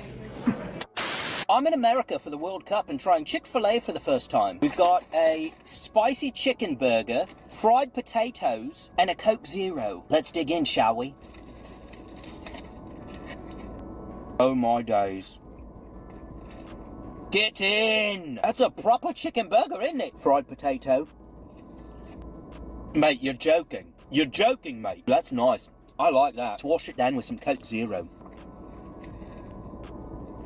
Oh, it's like jet fuel, isn't it? It burns. And I love it. Chick-fil-A breakfast, that's a 10 out of 10. I'm going back to get me free. There y'all go again, man. Calling everything a burger, man. Chicken burger, man. It's a chicken sandwich. There's no such thing as a chicken burger, man. But anyway, man, another thing that totally blows their mind when they get here is they probably think when they leave, Americans are the thirstiest people on the planet because the size of our drinks are blowing a lot of people's mind. And once again, Europeans, hit me up in the comments section. How big are y'all drinks usually? Because y'all are constantly surprised that the size of our drinks, free refill. Y'all are just shocked at our drinks just overall. Oh la la la la la la, the craziest thing happened to me today. I decided for my first day in America to go for a coffee. So I walked to the coffee place. First of all, I am the only person working here. No one works in this country. It's incredible. And I asked the monsieur for a small coffee, you know. He brings me the biggest coffee I've seen in my life. I say, oops, it's a mistake. Désolé. I asked for a small one. And he tells me it was the small coffee. No, mais how big is the big then? Is the big coffee a swimming pool? How can you drink so much coffee? I finish my coffee and now I am shaking. My whole body is shaking because of that small coffee. You Americans are crazy. You drink too much coffee. I don't know how you do this. I can refill. Yeah. You want one Coke Zero or two? I can refill this 1,000 times. Yeah, but you won't drink 1,000 cups of Coca-Cola. You don't know me. And it's free. You paid for it. You paid it. Once. Bro, slow down. Slow down. It's cold. Pablo, slow down. Slow down. Why? That was good. Because it's free. Yes, please. Thank you. I'm in paradise. Brother, cheers. Another one. Should I finish this one too? Bro, I'm gonna explode. That's too much sugar. You don't need that. That's true, but it's free. Brain freeze, yes. That's what's happening to me. But it's so good. Somebody get that man up out of this country before he leave with diabetes. He about to shock his system. Look, I told you those refills weren't free. He don't know what he playing with, man. You just can't come from a virgin system and jump right on into this American sugar and start overdosing on it, man. We about to have our first sugar overdose. Somebody come get their homie. Somebody needs to come get him. But anyway, man, like I said, it only take a handful of meals before you understand the obesity plight in America. Y'all thought we were fat for fun. Y'all literally thought Americans were fat just for fun. We're fat because the food here is good, and now you know. Now you understand the fact that I can go to Chili's. I can go to Chili's and get a 3,000 calorie triple dipper. I can eat ranch with literally everything, and there's different kinds of ranch. I don't know if you got that far yet. And there's monsters everywhere. You can get a slushie from the gas station. What if I want that? I know Sonic. I can get brownies. I live in the South. Everything is deep fried and dyed. And literally, it's all with butter and sugar because it's good. Because it's good, and that's why we're fat. American food will mess your whole outlook up on food, especially the variety of food that we have over there. It'll mess your whole outlook up on food. In 2 or 3 weeks, it's going to be a whole bunch of Europeans back at home like, I'm hungry, but it's like, not really. Not that hungry, but I do want some food, like some french fries, some spaghetti, something. it's going to be a lot of people hurt in a couple of weeks trying to download Uber Eats or DoorDash, knowing it ain't going to work, but trying anyway, knowing it ain't going to work though. I can't take it too far, God. If you listen, help! But anyway, man, it doesn't take long being here, especially if you touch down in the summertime, to realize America is a beautiful place. And you got to be blessed to be born here. Americans, you are so lucky. I have spent the weekend experiencing a tiny, tiny portion of what an American summer can look and feel like. And all I have to say is, wow. Like, you get the weather, there's so many things near us. We spent the night in the mountains, and then 20 minutes down the road, there's like a beach that goes into the mountains. And I just feel like you get such a better quality of life. Like, we have some of the same things in the UK, but the weather's so bad. And another thing that I find really cool is you don't have to pay to park here. So we've had like a free day out. Whereas if you were going to majority of places like this in the UK, you'd have to pay to park. It wouldn't be expensive, but I just feel like you're so lucky to live here. Americans live like the main character, whereas Brits live like something bad is gonna happen. In America, people are loud, outgoing. Americans wake up and think, yeah, today is gonna be a good day, I'm gonna get after it. People in the UK wake up miserable, defeated, and grumpy, craving tea bags. It's completely different. In America, people go and get after exactly what they want. They're loud, they talk about what they're doing, they support each other. In the UK, there is no support. If you tell someone a good idea, they will tell you it's a bad idea, and they will not support you. The only time they'll support you is if you make it. It's completely different. It feels like when I went to America, I experienced real life. It feels like the color appeared again, whereas in the UK, yeah, it might be sunny right now, but the people don't act like it's sunny ever. Constant misery. And with that being said, that made me have to reflect on actually being an American and the blessing that it is to be born in America. And I got to thinking. Now, you could take any group and you can insert the name, and you could say that that group has grown too entitled over the years. And we all have a group in mind that we could say this group right here has grown way too entitled over the years. But after seeing a lot of these videos of these people coming to America and actually experiencing America, I think all of us as Americans have grown too entitled over the years. Every last one of us. And we're not appreciating what we have. Yeah, we have a screwed up, jacked up government, but us as the people, we always have each other. And we have a beautiful country, and we don't need to take the bait of the foolishness that's trying to be pushed on us from up top, because we have something special. And it's us, the people, that has the special thing. And I think we got to keep focus on that. But before we get up out of here, man, I just want to salute all my Europeans. Hope you have the time of your life. And I have to give ultimate respect because not only are they coming here, they're enjoying it and they're getting the word out that, you know, America's not all what they were told that it was, but they're also respecting the country while they're here. And you gotta salute them for that. They deep, man, and they could drink too. What? Are you kidding me, man? They must don't got no water over there in Scotland.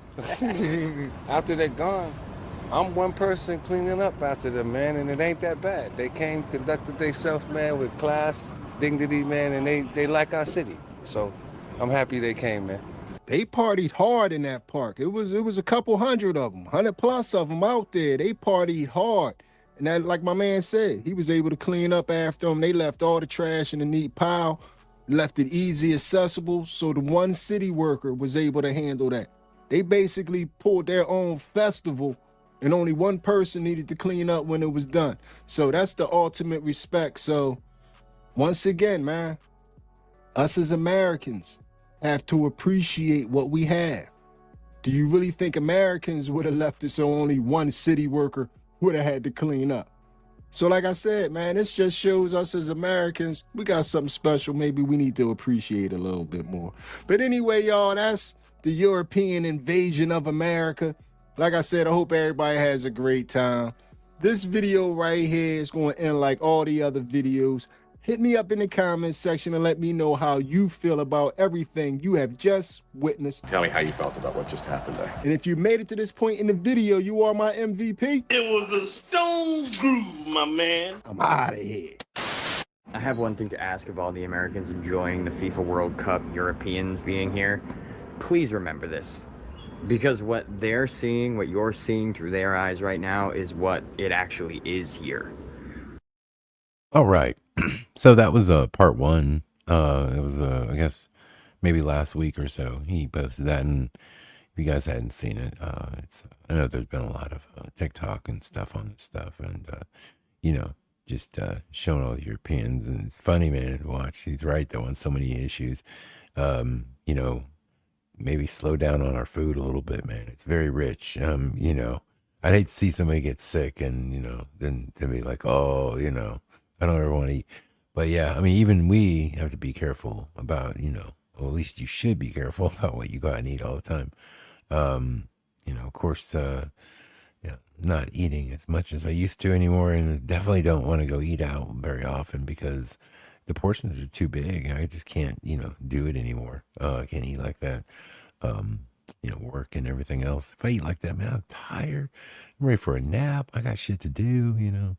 So anyway, as far as man, that washout is for real, man, with that moon tonight. God, dog, guys. It is something terrible out there. I'm trying to find something else real quick just to see if I can't shoot, get something else in here. Man, oh man. But let me see here. I'm still looking around. Let me put this on screen for you. Oops, then we'll get the other video up. Just a minute. Oops. All right. Here we go. All right. All right. So the moon, rocking the moon. I'm not doing that. Andromeda is at 32. I thought I was really going to sneak in there. I was going to put Andromeda in there and be like, bam, check it out because it's going to be beautiful. But it's rising at kind of a really elongated angle. If you look here, you can see on the screen, you see how it's like, yeah, it's kind of stretched out, you know, a little bit. It's not, you know, just going straight up. So it ain't rising as fast as I'd like it to. I thought it would be up by now. And that tree is still in the way. So that sucks. But I'm looking here, and this is the brightest stuff we got. And I did North American, but it's really not coming out very well with the with that one filter, the first one. Now I know the hydrogen would be better, but you know, at the end of the day, I just want to show y'all something a little better than that. I might just end up doing a cluster because that's a big one. M4 is big. Wow. Let's look at M4. Wow, it's big. It's nice looking. That's a pretty one. I think that was one of my first ones I did. The Triangulum Galaxy. Oh, well, that's beautiful. Only 18 degrees, but where is it pointing? Northeast. Damn. I know that's the tree. Oh, here's a rose cluster. M5. Wow. That's a lot of damn stars. Holy cow. You know what? It's 22 degrees west. You know what? Oh, it's going down. Okay. Lagoon's going down. Hercules in 13. The Swan Nebula. Yeah, I've got these trees all around my backyard, and that's another problem too. Damn trees. That's pretty. I did the Eagle Nebula already. That one is right here. That was the one that, for some strange reason, it like had a face in it, man. I don't know why. Like mine didn't come out like that for some reason. Mine came out a bit different. Not sure why, but yeah, that was strange. Here it is. Let me see here.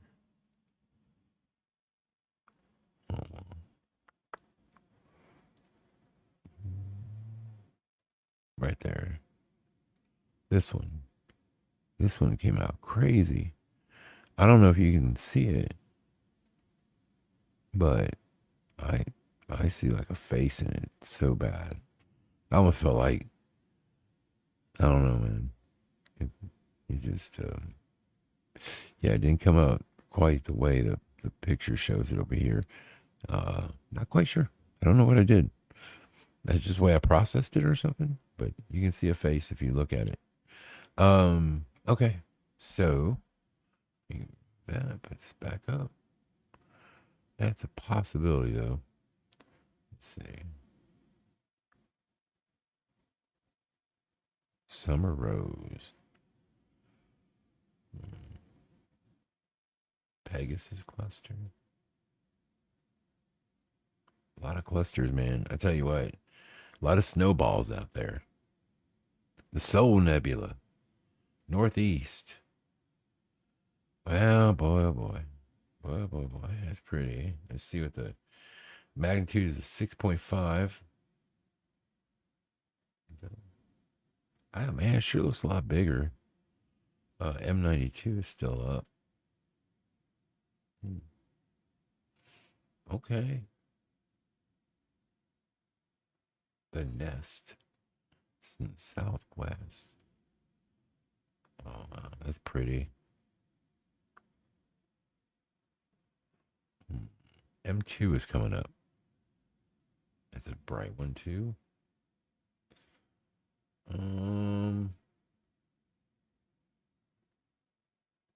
Bode's Galaxy. Yeah, it's a pretty galaxy, too. Well, I gotta pick something. I just want something that's gonna show up, I always do the Veils. The Iris Nebula. Wow, that's beautiful, too. What's the brightness? It's a 7. Going out of the north. That's not bad. And it's still going to be up for a little while. Looks like it's still rising. You would think I could get some. See, I was just afraid of washout, though. With that blue, that's a lot of oxygen. I don't know. Let's see. I mean, I could do a veil. Veils are always really pretty.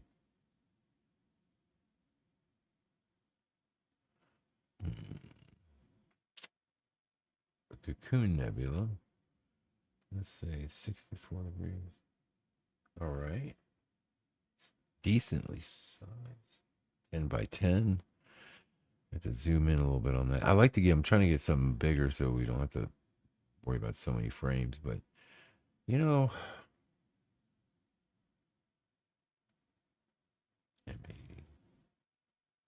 Crescent. I want something big and bright. The Pinwheel Galaxy. Wow, that is cool looking. Holy shit. That's an 11 by 10. Not, I'm looking for something about 30 by 30. Um, hmm. They have comets too, and I have yet to see a comet. I've tried to zoom in on them and stuff, but I want to see something with a tail, something really, really badass. I can try it though. See if we can get a comet. What the hell? We'll try a comet. This is a 10p temple. See what we get. Like I said, I've yet to really, get anything. I think I got like a little bit of little tail on one once, but I didn't mean to do it. It was just happened to be in my shot.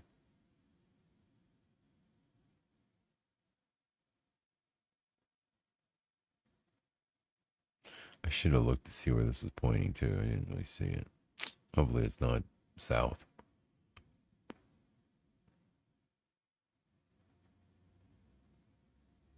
Okay.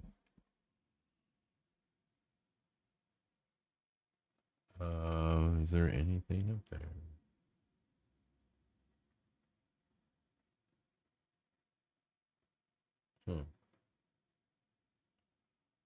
See, that's the thing. It could be really small, and you got to take a lot of exposures to see anything. It should be like. And again, I don't know how long the tail is. No, I'm not really getting anything on that. They don't really show me a picture to see what I would be looking at anyway. All right.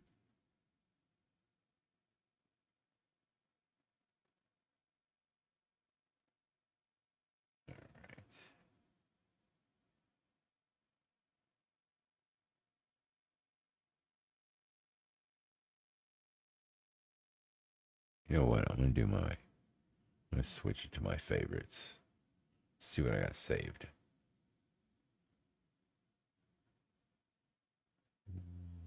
Teddy bear. 44 degrees. It's big enough. I have these are all my favorites that I've saved over last year. Everything's starting to slide downward now.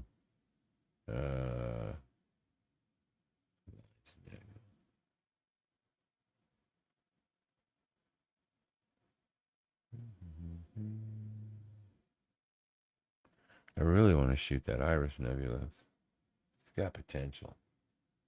That looks so cool. I gotta go for it. Let's go for it. Reflection Nebula. Let's give it a shot. Let's see here.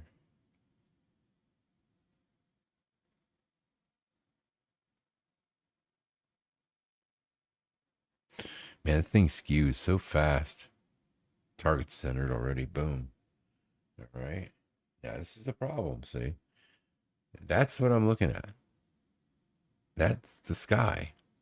Look at, like legit. Isn't that crazy? I can zoom in. I can see a couple stars. But is that nebula gonna pop? I don't know. Let's see here. Let's do this. Well, I'll do a long exposure. Let's do a 30-second exposure. Let's try 30 seconds. See what happens. Yeah, it's really difficult, man, when you're fighting the moon and atmospheric aberrations.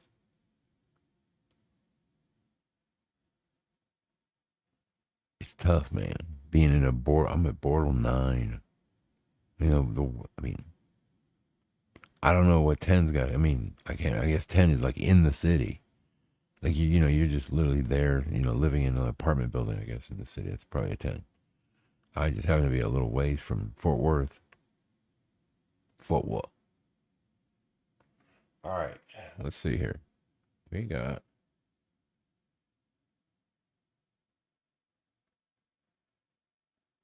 I got nothing. But that was only, it was a very short exposure. Although, man, you like to see something pop up. This is why I'm like almost thinking I should just go with It's a Mag Eagle Nebula, 34 Southwest. All right. Some of these are crazy, but they're tiny. It takes a lot of. Look at that thing. Are you kidding me? The fuck is that up there, man? Isn't that wild? That shit's up there somewhere. I mean, I can't imagine I would even get any of that tonight. There's no way. No way. Ain't happening. This cave nebula. That's got a lot of potential. Let me see. You know what? We're going cave, man. We're going cave northeast too. And it's high in the sky. But I'm telling you, the moon is like a flashlight right now. It's horrible.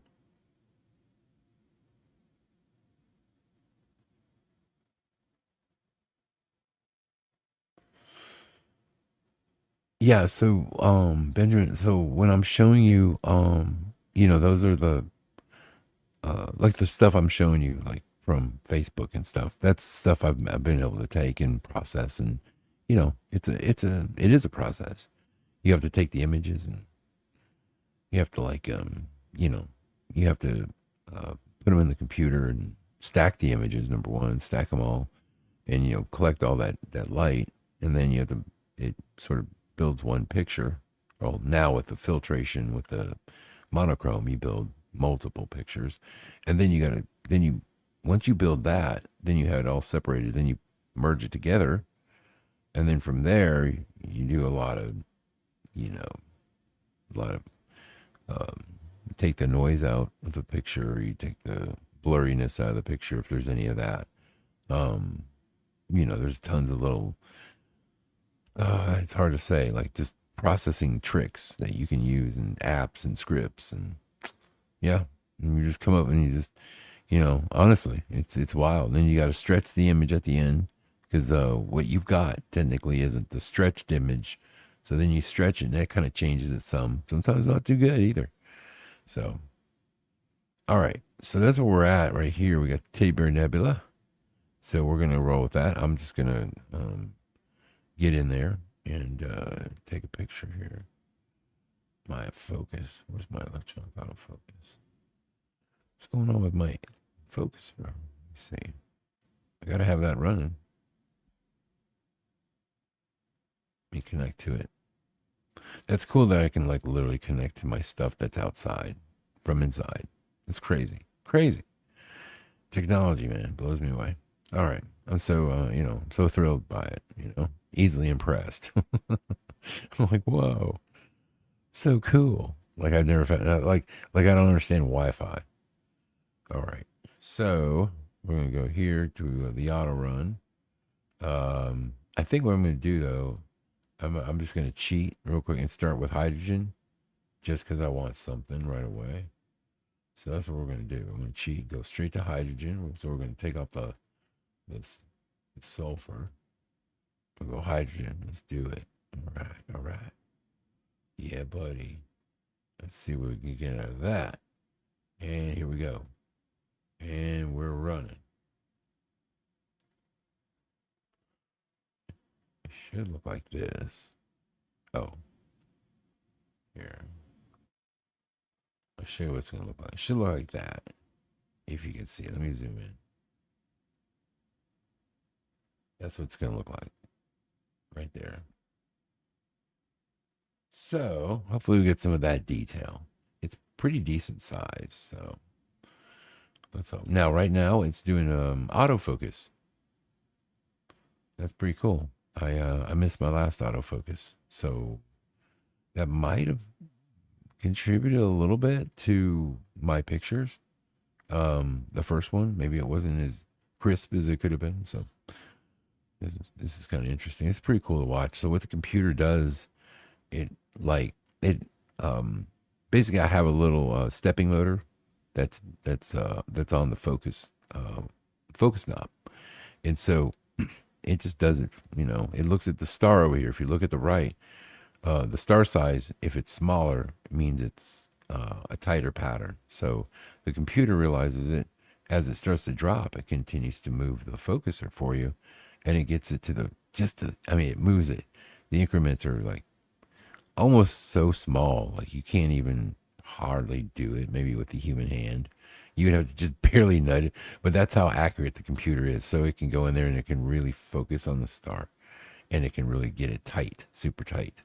And once it makes it, it starts, figuring out the curve, and then once it figures it out, it'll set the focus for me for each filter. So every time the filter changes, it refocuses. So that way you're always got the best, because each filter is a little thicker. Some filters, of course, they have different, filtration, different coatings, and that changes the focus some.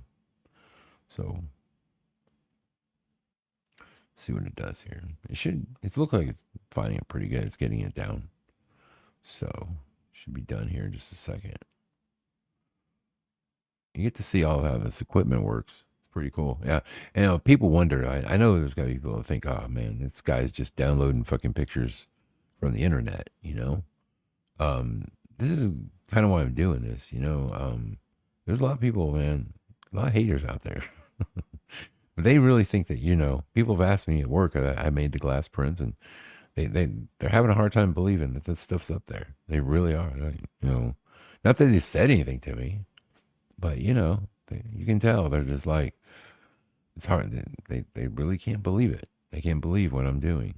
Taking this stuff and finding it and processing and then putting on an image, and I'm saying that's my picture. This is what I did. Those are my photons. Okay. And they're like, I've had one guy ask me, he's like, hey, dude, come on, man. You could easily just go on the internet and, just download this. And I go, well, not always. I mean, a lot of times images you see on the internet are smaller, and if you try to blow them up, you're not going to get the detail. But I understand what you're saying, but I promise you, I'm doing it. So anyway, here we go. We are now, I think we're about to start shooting. Yeah, we're shooting now. 300 seconds. Here we go. And we're on our way. All right. Let's go to the next video, and we'll be back. Let's see here. This is called Part 2, Brits in the USA. It's a 34-minute video. We'll check back with you guys soon. And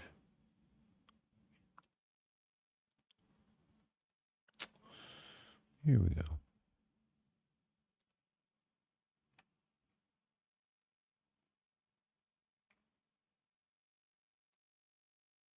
You deserve and are owed an apology. We owe America a huge apology. I've got to say, collectively, we owe the USA an apology. And when I say we, I mean the entire world. And that apology is needed purely because of how much judgment the world has thrown onto the US over the last few years. The American people are probably the most genuine, welcoming, humble people that I've ever met in my life. 100%, if you get the chance, go to the US and travel and see it for yourself. I promise you, you won't regret it. If you ask me, this whole World Cup stuff is perfect timing, man. America is turning 250 this year. And the greatest gift that you can give anything is to give it its flowers. And right now, the whole world is giving America its flowers. Let's get into Brits in America Part 2. What it look like, TV? I am back. What it do, baby? YouTube's own Varnell Hill. Did you miss me? Your very own spokesman for the Insidians. We're inside and we're comfortable. They're so comfortable. And I'm back with another one. Now, this is the anticipated Part 2 to the Brits in the USA that y'all asked me for. And from my understanding, they're finishing up the first round of games. So there's plenty of people still here living the dream. Let us begin. American people won't understand this video, yeah? But anybody who's from outside of America or Ireland or whatever, yeah? It's actually so goated walking around here and actually experiencing this shit for the first time. Bro, the school buses they get picked up on, that shit is real, bro. They actually go to school on a school bus, bro. Look at this street, bro. It's the most American-ass street I've ever seen in my life. I'm just floating around it, bro. This shit is cool. Just walk around. Being in America is actually goated. Because every single movie, every single TV show, every influencer, YouTuber, they all are in America doing shit. And actually getting to come here from someone outside of the country and experience it. It's just funny out. Like, why is there a fire hydrant? Like, why is that there? I thought that shit was just for background effect. I don't know. That shit is actually real. This place actually makes you realise how shit Ireland is. I can't lie. This place is just 20 times better. There's so much shit to do here. Bro, when you're with your friends in Ireland, you're like, I don't want to go out. There's nothing to do. You're just like, what we do. Bro, over here you can do anything. Go to any of the parks. Bro, you can get the best food possible. Bro, Top Golf, that shit is gold. There's just so much endless possibilities over here compared to being in Ireland. It actually makes you realise how depressing that place is. Anybody from America is going to watch this video and be like, what the f going on about? But anybody outside of America is going to understand, bro. It's like being in a dream or something. Bro, I watched all of this shit as a kid, and being here for the first time, it's just funny as Mesdames et messieurs, we need to talk about l'Amérique. As French, we need to stop saying Vive la France and start saying Vive l'Amérique. This place is incroyable. C'est incroyable. I just had Texas barbecue for the first time in my life. Poof. Better than any moment in my life. And I am married and have 2 kids. Oh, but in France you have des crêpes, les petits pains au chocolat, les croissants. No, I give my left croissant for a Texas brisket. Don't even get me started on Costco. Costco is This bigger guy than is my so village, awesome, man. It cracks me where up. I live. Whatever you want at Costco, it's there. You just show up and you could buy your whole life there. We need to start a revolution just to get Costco in France. I will be the first one to say I will start a revolution to get a Costco. Les Italiens, les Italians, I'm sorry, but ranch makes pizza better than anything I've ever tasted. When you go to a restaurant, you leave a tip. It's because they're so nice. But my waitress, she came over and talked to us like we had known each other for years. It was like she wanted to be my best friend. And at the end, I felt stupid not to leave a tip. In France, they want to take up the tip of my head. Speaking about how nice and friendly these Americans are, I think in France, I can count on one hand how many people have smiled at me. Just normally, just smile, you know. I think my mother has smiled at me twice. Here, just going down the street, everybody says hi. Like, what do you want? What do you mean hi? What do you mean bonjour? Oh, hi. This is a normal road in America, and this is bigger than the Champs-Élysées. This car right here is called a Waymo. Waymo? C'est ça? Yeah, Waymo. And for the longest time I wondered why it was called a Waymo. It is because America has way more than the rest of the world. Ooh, that accent, you're French, right? My man Michael just touched on it, the hospitality, everybody speaking to each other and everybody creating a pleasant atmosphere.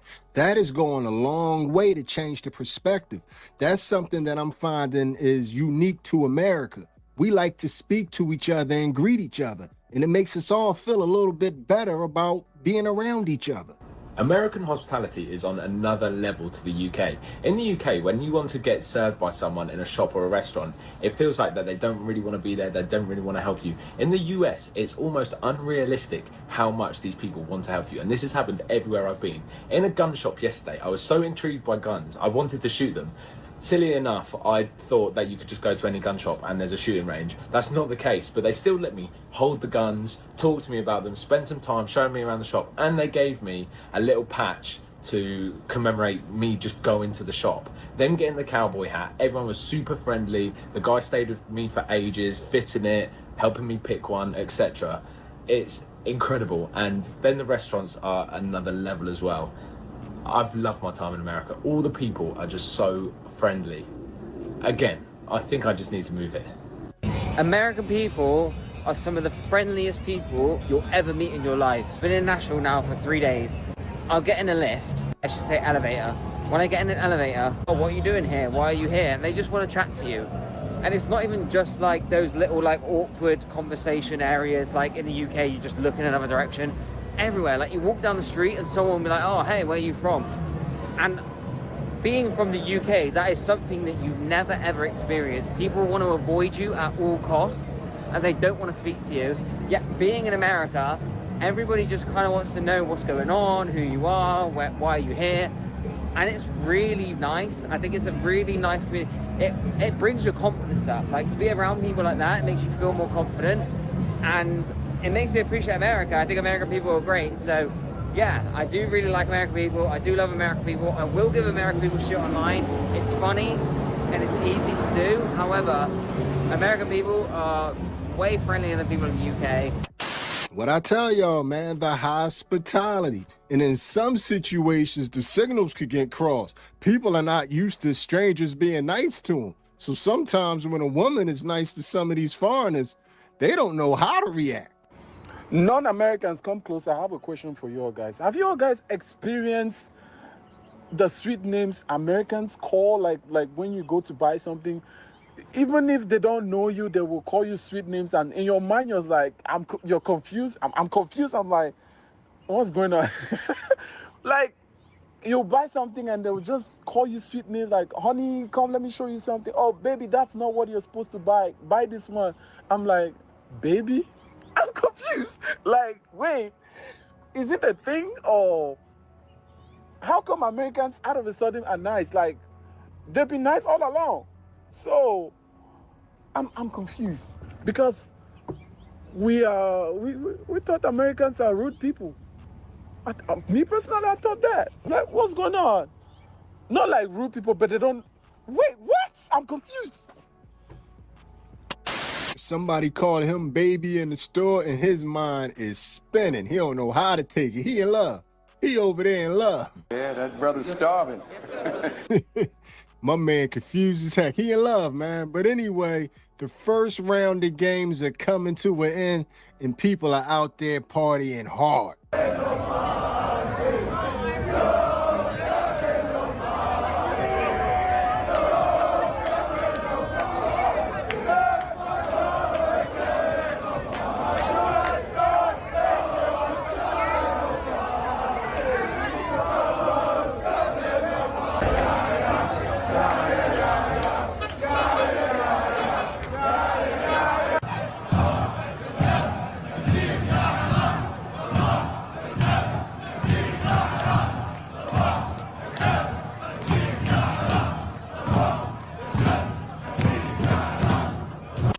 Telling you, it's a total good time. It's what the young folks are call a vibe out there right now, man.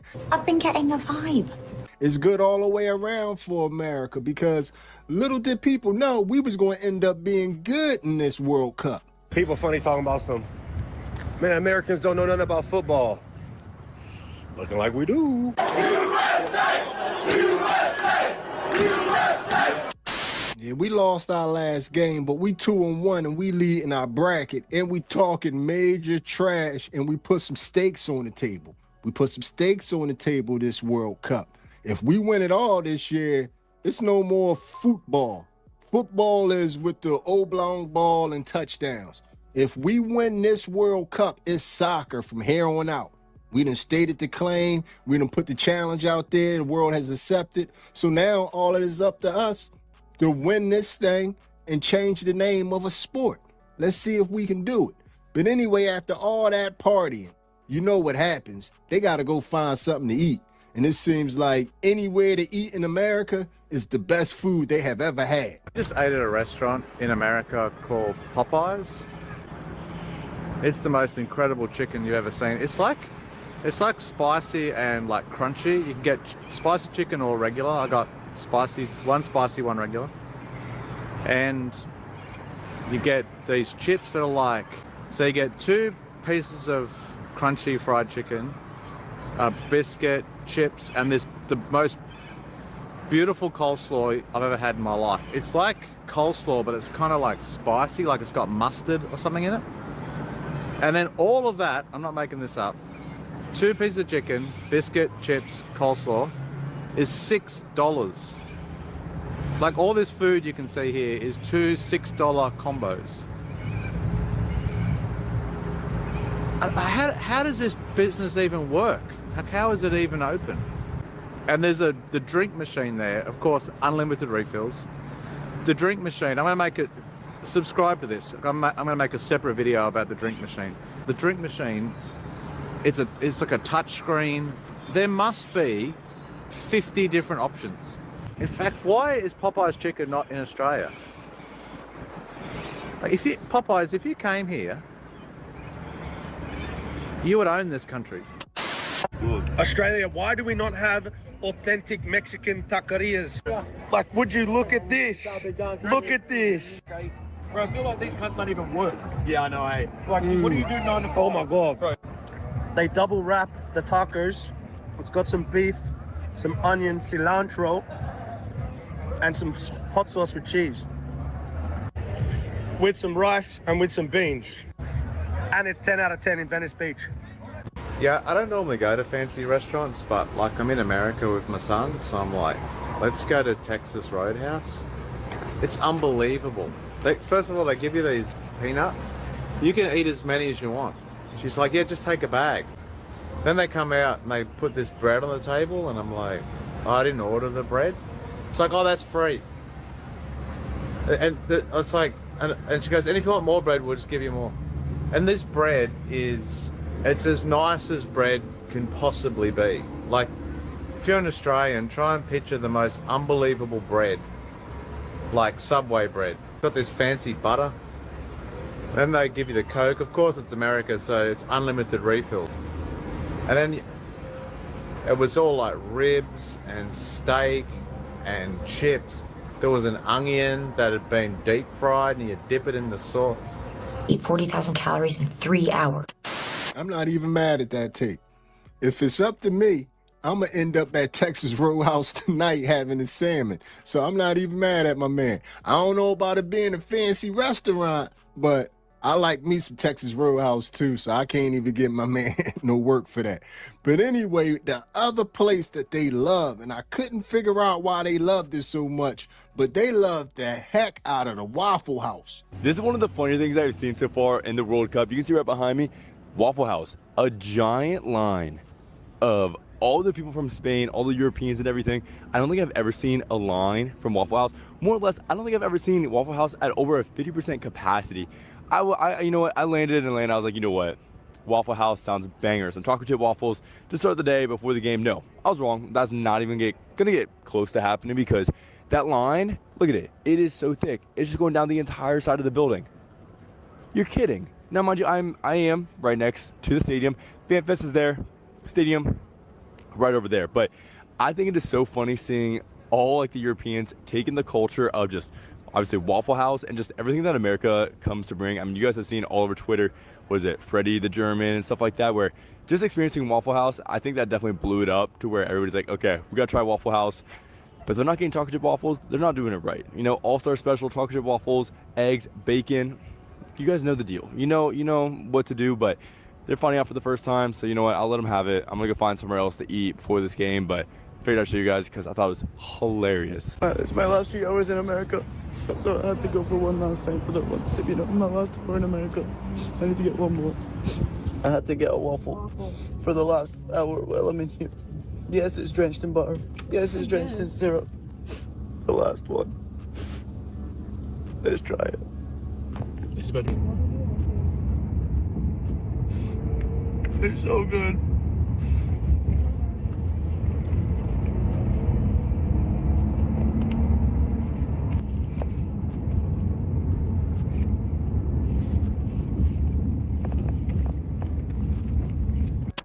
You see what I mean? Everybody is really digging Waffle House. Now, don't get it messed up. I like some Waffle House too, but I'm just shocked at, how much people like Waffle House. It looked like my last guy, he was over-exaggerating a little bit, but one of his last stops before he left America was Waffle House. I was wondering, what does a European breakfast look like? I'm gonna need all my Europeans, hit me up in the comments section and let me know. This can't really be what y'all breakfast look like. What the hell? Hold it, what the hell is that shit? I knew I shouldn't have got this. And I'm so glad I stopped here just in case. So I was like, nah, what if I don't like they shit, they breakfast? Like, it's London, you just never freaking know. Ma'am, what the f did you even give me? Where, like, look at the little bitty thing of eggs. You see the eggs? Y'all put everything in the... What is that, honey? What is that? Oh, no. Y'all played me. I'm so glad I stopped at Taco Bell, bro. Oh, look at that. I'm not hungry anymore. I ain't even trying to be disrespectful, but that was breakfast? Well, I didn't see any eggs in there. She said, look at the little bitty egg. I didn't see any eggs in there, man. Like, I understand that. I totally understand that. I'm just going to ask y'all to be careful.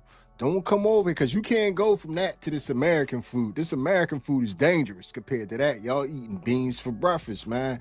Be careful. Yo, them Europeans finna go into shock, boy. Oh my God. I just see someone ate Waffle House, Wendy's, and Chipotle in the same day. Oh my God. Slow down. Slow down, bro. You don't want this. You're not built for this. You're not built for this. Poison is the name of the American game. The American body is built for it. You ain't built for this, brother. You're not built for this. You gotta slow down.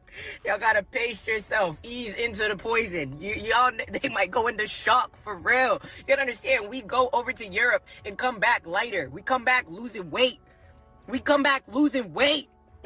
They're eating stuff that is illegal. It's banned over there. Oh my God, their body's probably like, what the what is this? Red 40s, everybody hype. I just see someone said Waffle House is a 10 out of 10 establishment. Oh my God, they're having a time. They're having a time. These Europeans gonna need some help, boy. They gonna need some help. Welcome to America. Welcome to America. She ain't lying, man. I've been telling y'all since I started this channel that. The apples, tomatoes, wheat, and the corn, all the food is poison. Don't eat the food, it's poison food. But all of them gonna go home with the FIFA 15. They're calling it the FIFA 15 because so many people are gonna gain weight trying all this American food. I saw one dude who like ate at Chipotle for like lunch and then like Waffle House for breakfast, and then he like went and got a Chili's triple dipper for dinner. Like, dude, like oh my God. There's something I need to understand. How come I was in Europe for 3 weeks eating gelato, croissants, pasta, carbs, desserts, drinking mocktails, orange juices? Like, I ate nothing healthy. No protein at all for 3 weeks, only carbs. Walked a lot, but didn't even work out. And gained pretty much like a pound, maybe 2 pounds, nothing crazy. How is that even possible when in United States you breathe and you gain 10 pounds? In United States you go and get a dessert from Publix and you eat it and you will gain 17 pounds. Does anybody understand why? I just told you, man. I know it's hard for that concept to be grasped, but it's simple.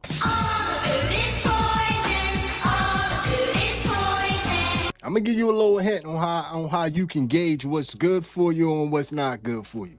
The better it tastes, the worse it is for you. Just like that. The better it tastes, the worse it is for you. And when it comes to things that's sweet, the better it tastes, the worse it is for you, and the less real it is. That's pretty much the rules that you need to follow, man, because all the food is poison, man. There's no way of getting around it. There's no way of getting around it at this point.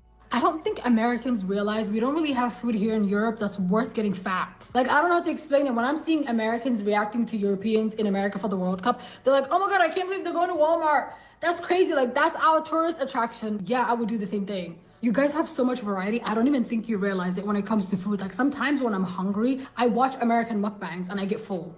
I'm surprised that you're surprised that that's the first thing that people would do when they come to America. Like, sometimes when I go to the grocery store, I'm like, oh, I'm gonna have a cheat day today. Like, I'm gonna have something sweet. I'm gonna spoil myself. I get there, there's nothing. In fact, I end up buying healthy food because there's actually nothing to get. Like, you guys don't understand. There's no reason to get fat. It's not even worth it. Like, if I gain weight, I'm like, this was not worth it. There was nothing that I enjoyed that got me to this place, and it's just so much more worse.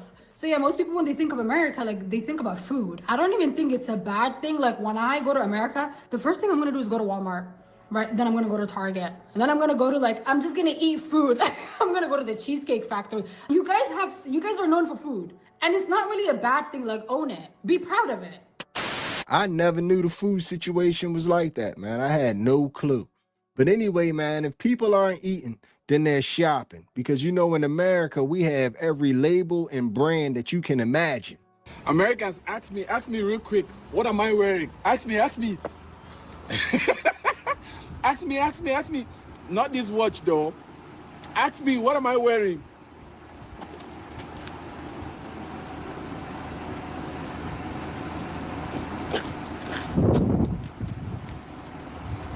I'm wearing thrift store. Can you believe it?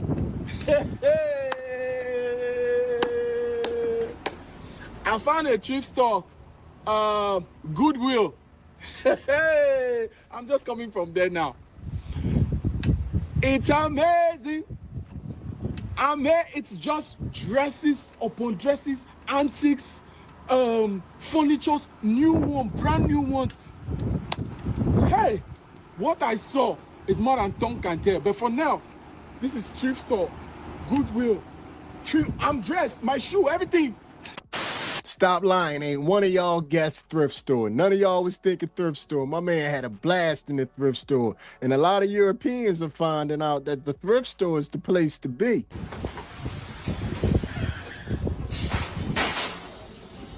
Hold on a minute. How long am I allowed to be in here? Look at it, so big. This World Cup is exciting. It seems like it's getting more press and headlines than, World Cups in the past. But it's one question that a lot of Americans are really wondering. Quick question. Have the vibes been this high in every other country that's hosted the World Cup up until America? Or is this just the vibes of the World Cup and Americans are just experiencing this for the first time? Good question. Yeah, like that's a real good question. Are we patting ourselves on the back for something that's not really us? Is this just the vibe of the World Cup, or is it something different in America? And some people are attempting to answer that question. I have to say this about the World Cup. America has absolutely smashed it. Before this tournament, you had people online saying it's going to be a terrible World Cup. America doesn't like football. Nobody's going to travel. We're not going to feel welcomed. And it's been quite the opposite. We've got fans from all corners of the globes. We've got packed world-class stadiums, by the way. Friendly people. Everybody you meet is just stopping you and talking about football and your experiences. I think we can all agree that America has done an absolutely fantastic job of hosting this World Cup so far. Genuinely feel a lot of people's opinions on America will now change after this World Cup.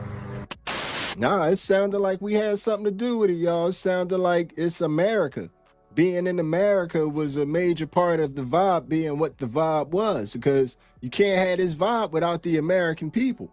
And more proof that people are just having the time of their life is anytime people want to trade their passport, they serious about some America. Who wants this? I would trade my Canadian passport for an American citizenship anytime. For all the people in the back, the US has a culture that rewards ambition. Also, some states have no state income tax.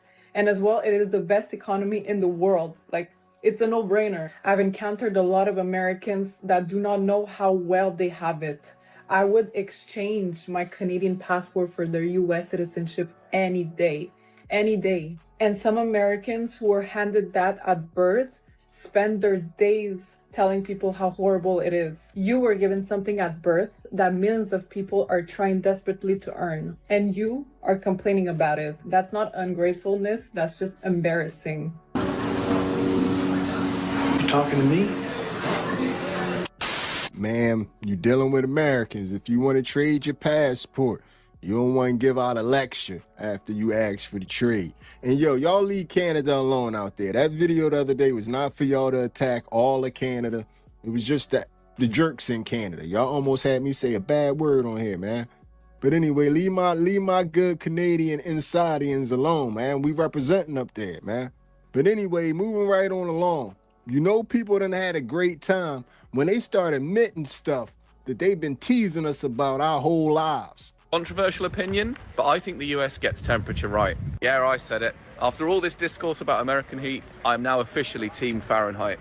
Celsius is a technically brilliant system, but it's practically annoying. You can tell this because every defense of Celsius sounds like it was written by an engineer. Well, you see, water freezes at 0 and it boils at 100. And sure, that's logical, that's elegant, but one thing I'm not water. I'm people. Like, I don't wake up and wonder how a puddle's doing today. I want to know if I need a coat. Because like most people, the way I interact with temperature is the way... All right. How is everybody doing? Oh, man. Let me see. Remove that one. That's what I'm showing up right there. You can see it on the... What do y'all think about that? Looks pretty cool, huh? See the cloud starting to... The nebula starting to take shape. And then, of course, you know, like I said, it could have different gases in it. I just knew hydrogen, of course, is in there. So it started with hydrogen. But you can definitely see it's starting to, you know, make an impact a little bit quicker. But of course, just like I've been getting, let's see, it's 2 o'clock, 2 p.m. here. And we've been getting a lot of clouds rolling in about 3 o'clock. Well, a little early tonight. But not so bad. It's not really affecting my shot right now, but I'm watching it. And they're rolling in, man. Rolling. Let's see here. We have... Let's see. Oops. Let's see. 5 of 10. Okay. 5 of 10. And that's only 5 shots. That's not bad. Not bad. There'll be some good detail in that. The guiding, as you can see, tracking, there's 3.39 arc seconds. Man, that is really good guiding. You can't 0.36. Jeez. Can't really get much better than that, people. That is solid. So that's good that it's doing that, man. It's just, you get tighter images this way, you know? And, yeah, it's good. All right. Let me get back to this. And I may have to just wrap it up real quick if the clouds come in. So I'm going to keep watch. So I'm around. You guys take care. I'll be right back.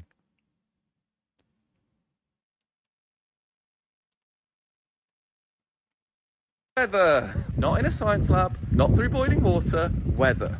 Fahrenheit is still a scientific scale. It's just optimized for how people use it in everyday life. I know there's going to be some scientists in the comments like, but water. Honestly, go off, Aquaman. I'm just a guy. We've been getting teased about this Fahrenheit in inches our whole lives in one trip. Now everybody understand. It's ironic, ain't it? But anyway, man, moving right on along, man. People are returning back home, and things just are not the same. Guys, we have a huge problem. James and I are so bored already of the UK. We haven't even been back for 7 days, and we're already planning our next trip to America. When I tell you, America is the most gorgeous, most beautiful place I have ever seen in my life, I am not joking. The nature, the scenery, the people, everything about America, I have fallen head over heels for. And we only explored the tiniest part of America, and we were mind blown. Whole bunch of people over there bored and hungry as hell, up in there giving them shop owners hell. Add bacon, heavy mayo, heavy mustard, heavy ketchup. I also want a Coke and extra season on the fries. So when they lay the fries out, say, can you put more season on that because they will short you on the season.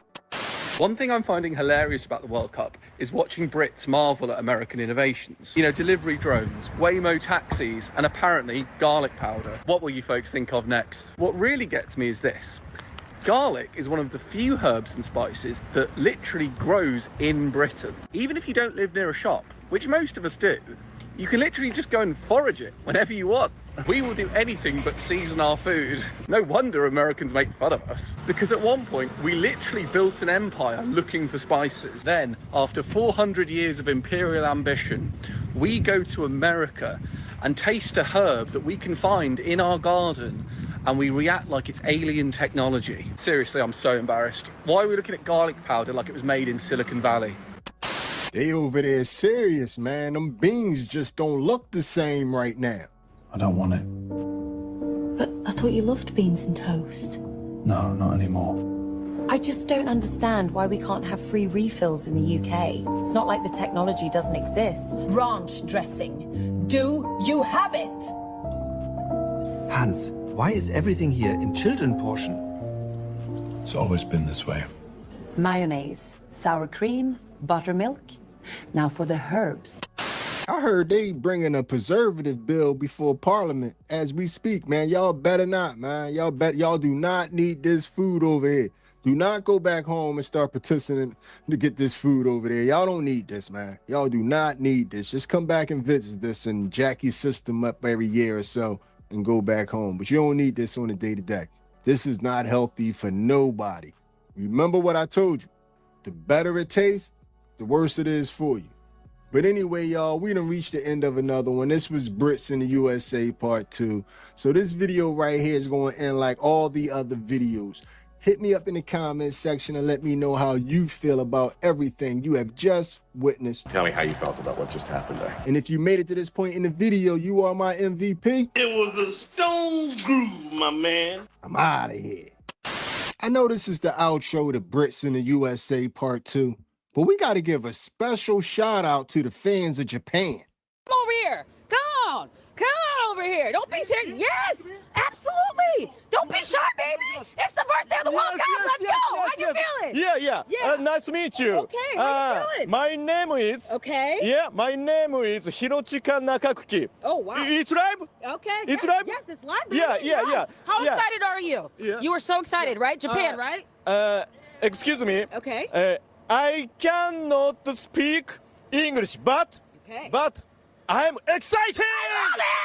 Yeah, baby! Let's go! Japan, baby! Look, it's lit. It's lit. Okay, what are we looking at? Oh my gosh, can you tell me what this is? We're looking at his back. Japanese. Toyama. Okay? Toyama's message. いっぱい集めてる. Yes, collection. Amen. Message collections. Okay. Toyama's message collections. I love it. Okay? I love the energy. Yes, Thank you so much for talking to us. Yeah. You got any predictions? You got a score? Yeah. What do you think? Yeah. Japan? Yeah. What is the score? The score. What do you Yeah. think? 1-0? 1-0? 2-0. Win Japan! Yeah! I love your energy, buddy. Yeah! Okay, hey, let's go! Thank you so much for talking to me, you guys. Yes, thank you. Can you teach me something? Can you teach me a word? Yeah. Can you teach me good luck? Good luck? Yes. Good luck? Yeah. In Japanese? Yeah, Japanese? How do you say it? Yeah. Good luck. Or hi. Good luck. Okay, Japanese, okay, Yeah. okay. Ganbare, Nippon, and itsumo icha! I love it. Yeah. Thank you so much, sir. Once again. It's me. Okay. Every time, one channel or number one. I love Every time, number one, itsumo icha! Ganbare, Nippon! Listen, there you have it. I love it. Love the energy. Yes, thank yes. you again. Thank you You very have much. a thank you. Yes, thank you very Oh much. yes, I love hugs. It was so nice meeting you. Thank you guys. What time for a customer? What USA? USA. At USA, baby. Yes, Hello, yes, I love it. Okay. I love One it. time for USA. culture. Yes. Okay? Okay. USA, USA, Amen. Japan, Okay. and USA. I love it. Okay, we love you too. Yeah, Hey, thank you for yeah. hanging out. Be safe. Make sure you hydrate because it gets hot in Texas, okay? We're going to talk soon. All right. Yes, All right. Thank you guys. All right. And that was totally sober. Imagine how wild things get after they discover the gas station alcohol. I'm Bob from Japan. It's my first time to try buzzball. What is this? Buzzball. Buzzball. Okay, I'm gonna try it.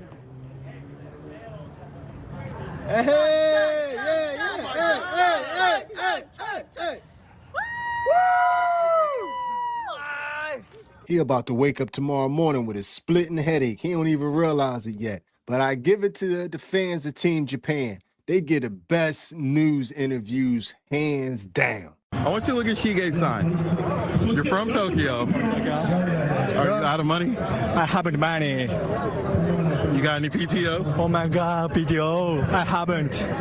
You haven't missed any Japan games? And so yes, of course, all Japan match. What about your memories? memory is infinity. Thank you. This BTO. BTO. He said PTO. He doesn't want to go back to work. He's having a good time. I love He that. doesn't want to go back to work.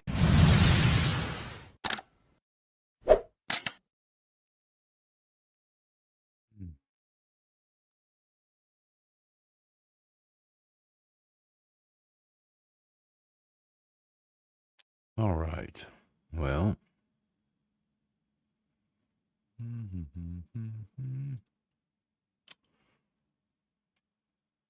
Cool. Yeah, it's starting to get some. Again, it's a slow process, people. Sometimes you get them and they're, it's like detail immediately, like Orion's Nebula. Oh my God, the first picture, you're like, holy shit, I'm the greatest astrophotographer ever to live. You take a picture of Orion, man, you're just like, man, I could do this all day long. You don't realize how hard it is until you get to these other ones, deeper sky objects and stuff that's, not as bright. But Orion, wow. It's not even in the sky yet. I think it'll be later this summer, but yeah, it's pretty wild. Let's see here.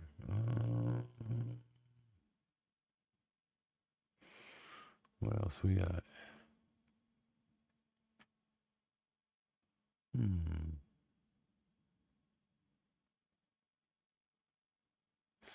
Just trying to find some other videos. Yeah, and the clouds are coming in. I had both telescopes out tonight. I was kind of testing, working on the other one, testing the other one. This one's my showpiece one. It's pretty much the Old Faithful. Just I know it's gonna work out. It's gonna go. Anything I need to do, it's ready to go. But the other ones, I'm working on the mounts, and they're older, so I'm just trying to get them, fixed up. I'm trying to save some money, like shit.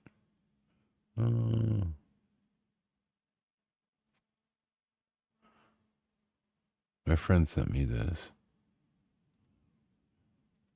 They're talking about disclosure. Bashar's urgent update. Open context is closer than ever. Here's what's happening next. I don't know. We'll see. So let's look at this. I don't know. Talking about some alien action.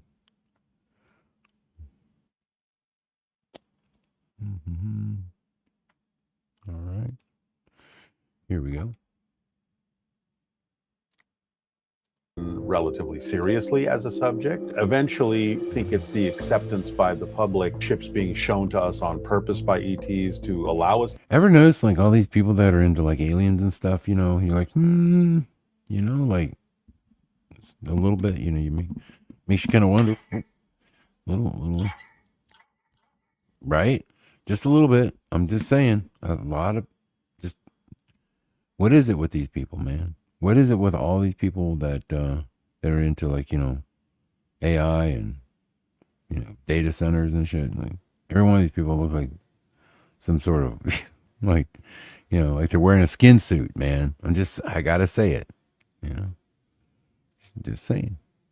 To take photographs more clearly so that people can get used to the idea that this is real, this is happening, this is part of our reality now. And then eventually we will be literally physically introduced to a lot of the extraterrestrials that have been working with some people on Earth behind the scenes to help humanity evolve, to improve our technology, so on and so forth. The first phase of it would be the revelation of the extraterrestrial hybrids that actually have been living and working among us, and will be able to openly interact with them. In some time frame we can handle would be the introduction of the pure extraterrestrials, Pleiadians and so on and so forth, over whatever period of time we are able to sort of handle. Now, that doesn't mean, I think... What do y'all think about Trump with those big, those tall white beings? I know everybody's like, oh yeah, that's AI. That's AI. But then people are like, well, we ran through the AI filter, and they're saying it's like 98% chance it's not AI. And I was like, what? I don't know. Then people made other videos where like they're walking with these people, big old tall ass beings and stuff. I'm like, You know, there was that guy, that German guy. He said that the master race should be some big, tall, blonde hair and blue-eyed people. I don't know. You got some technology really, really fast, Wonder how they got a little jump ahead of everybody. Anyway, I just find it weird. And then, of course, they got the video with Trump talking to... I mean, hey, is it AI? Probably. One would assume. But then again, what if it isn't? Everyone will necessarily react positively to this. I think there will be a number of different reactions in open contact or after open contact. By being exposed to the higher frequency of the extraterrestrials, not only will humanity over time be exhibiting more of the traits of extraterrestrials like telepathy, like psychic functioning, but will also upgrade our frequency over time to the point where we can actually more easily communicate with spirit. So the whole idea of death will be irrelevant, because when somebody crosses over back into spirit and you can still communicate with them and see them and hear them. Wow. In our lifetime, you think? What the fuck is this thing? This looks like some weird, like some sort of culty thing, man. I'm not gonna lie, bro. It's like some shit like they take you to the, like, hey, man, you should attend my new church, dude. It's great. Like, okay. And you go there and then, like, this is the shit they're playing, for the congregation. Like, what the fuck? And you're looking around. You're like, the sad part is, there'd be a bunch of hotties running around, a bunch of baddies. You're like, oh my God. You're like, I kind of want to join. Oh shit, dude! The temptation, they always have the hot girls in the cults, man. I don't know what it is. Really strange. I don't know, like hot girls and cults are just like peas in a pod.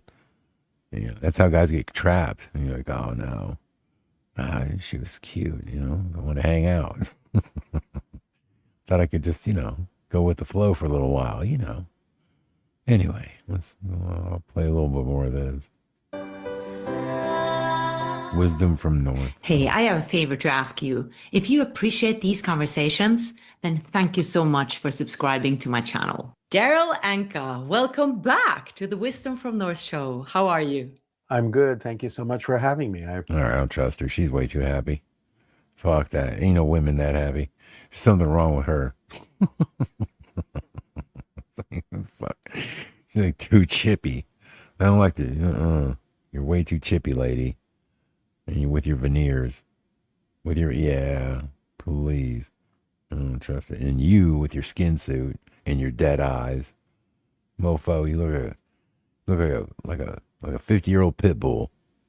Get out of here. Appreciate it. It's so lovely seeing you again. We just met in Sedona, and I got the chance. Fucking course. In Sedona. Jesus Christ. Could you guys make this any? It couldn't be at some rando place. It's got to be Sedona. Sedona. The place with all the portals. Of course. To see you channel Bashar for the first time in my life, and it was epic. And now, wait a minute, is this the fool that channels the Bashar, the alien guy? Like he said he channels that dude. Yeah, I remember this guy. The fuck? I haven't seen this dude forever. Now I recognize him. Aha. He's the one that does all the weird. You ever seen him try to channel something like back in the day? Man, it shit was hokey.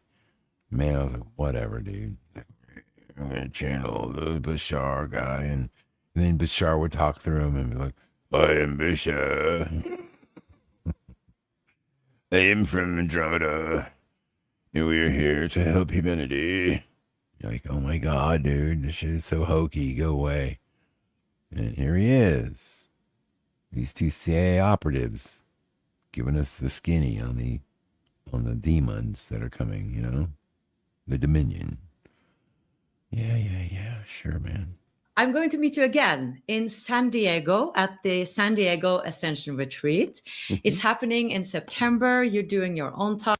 The Ascension Retreat. How much you want to see? Like Can you picture this shit? You picture the white gowns, do you? The gardens, the white gowns, the love and light. Oh, I do. Oh, I want to go. I want to crash this place. I wish I could go and crash it. I wonder how much. I bet you it's closed, invitation only type thing. Right, no way I'm getting in. But I'd like to try. I'm doing my talk, and I'm truly looking forward to it. And for everyone who wants to join us, I'll drop a link below. Mm-hmm. However, Daryl, this is your first time on the show, and my audience seemed to really resonate with Bashar's teachings, and so do I. And especially so many Scandinavian Norwegians are like, oh, are you going to interview Daryl again? However, I'm going to introduce you for those who might not know you. Dude, what is it with these Scandinavians, man? They are like some of the most godless people on the planet. I swear these people would worship a head of lettuce. If it, you know, like you could get them to worship a head of lettuce. I mean, it's just crazy. They're like, nah, that Bible, nah. You know, Jesus, nah. You know, it's weird.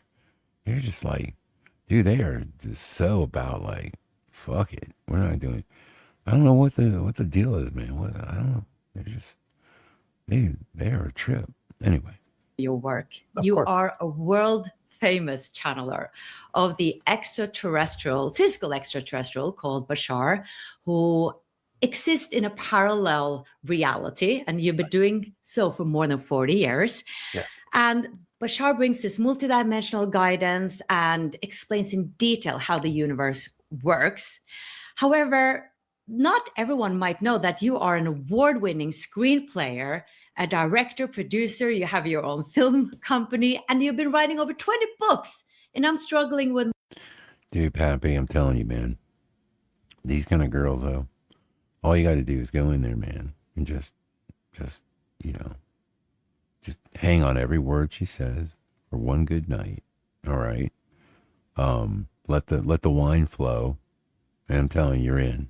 Okay. The first, like, dude, just don't fuck it up. Just like, yeah, you know, just worship that goddess. And dude, it's like so easy. It's not even funny, dude. It's just not, just gotta be at the right.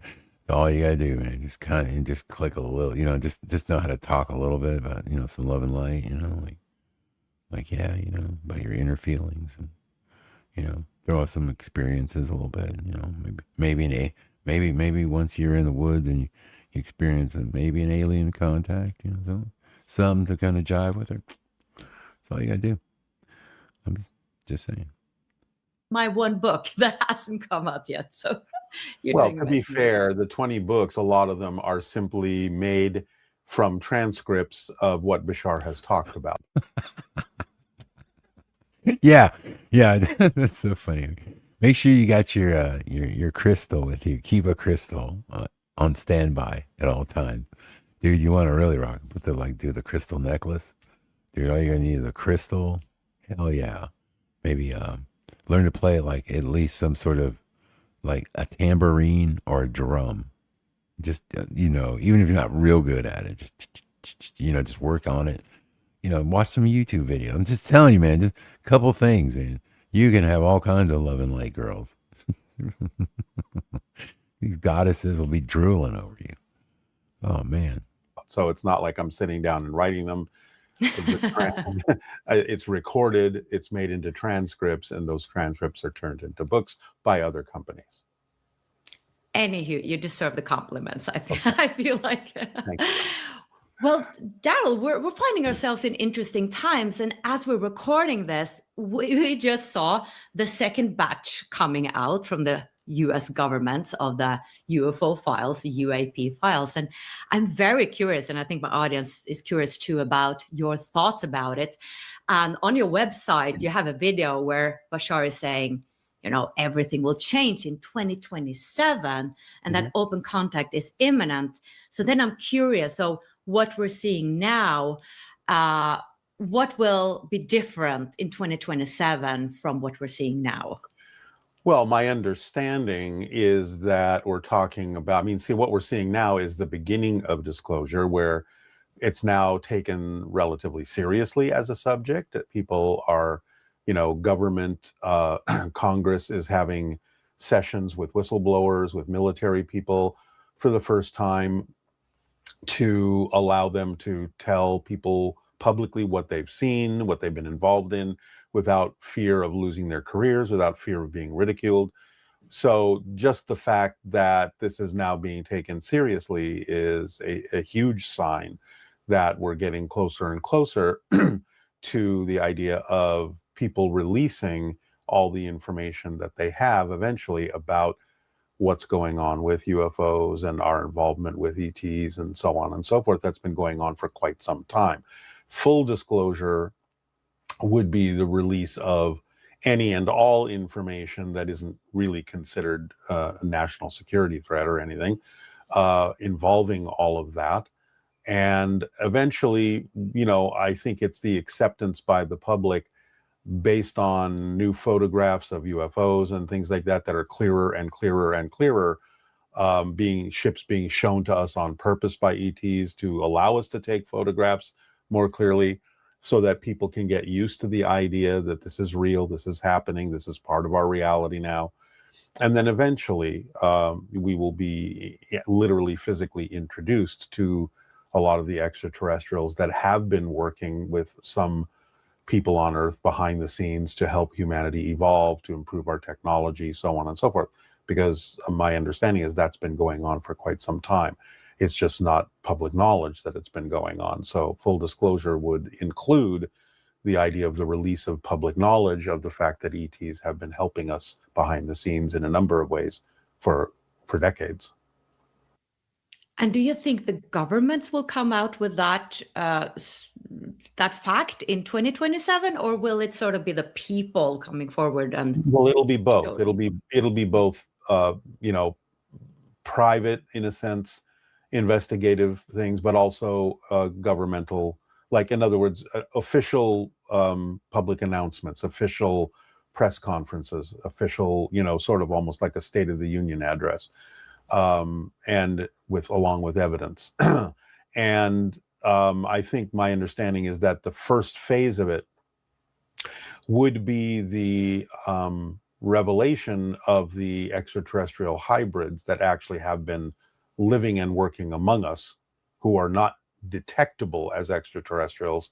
We will be told who they are, and we'll be able to openly interact with them.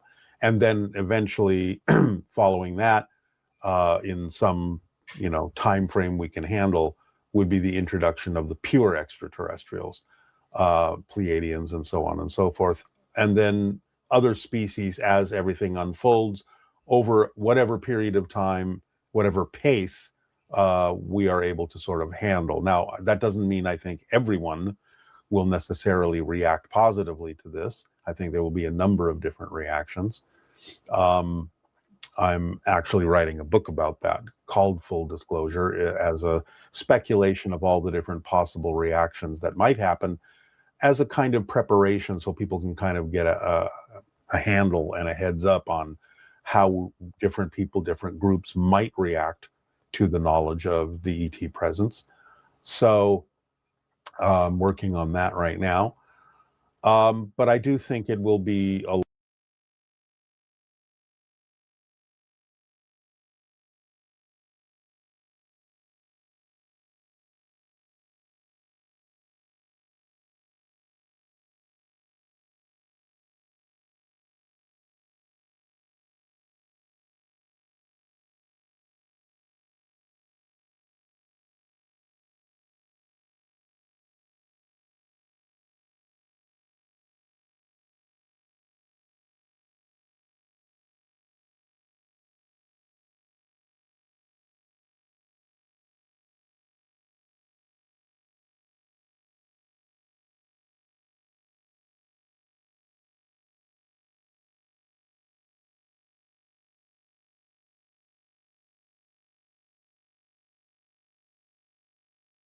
You'll want it more.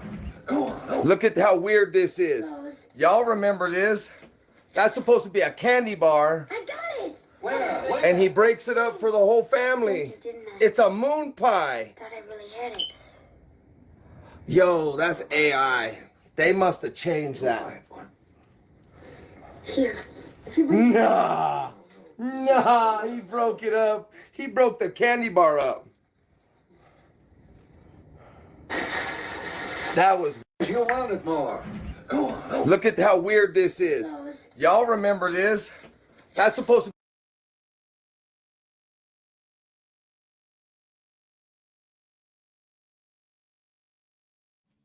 Oh, damn it. I thought I was talking. Okay, look. So this was sent to me. Suso sent this over. Some movie. I don't know what it is. I vaguely maybe remember this movie. I don't know. He says he broke up a candy bar. And dude saying, no, now it's a moon pie. I don't know you know what the name of this movie is, guys. Does it say? He doesn't say the name of the movie. It says, I remember the scene being a chocolate bar. Anybody remember this? Anybody? Is this Charlie in the chocolate? Why would he have a moon pie then if it's Charlie in the chocolate factory? I don't remember. I thought it was candy bars. Like candy. Like not moon pies. Anyway, kid breaks out busts up a moon pie, man. What's up with that? I think that's a little weird.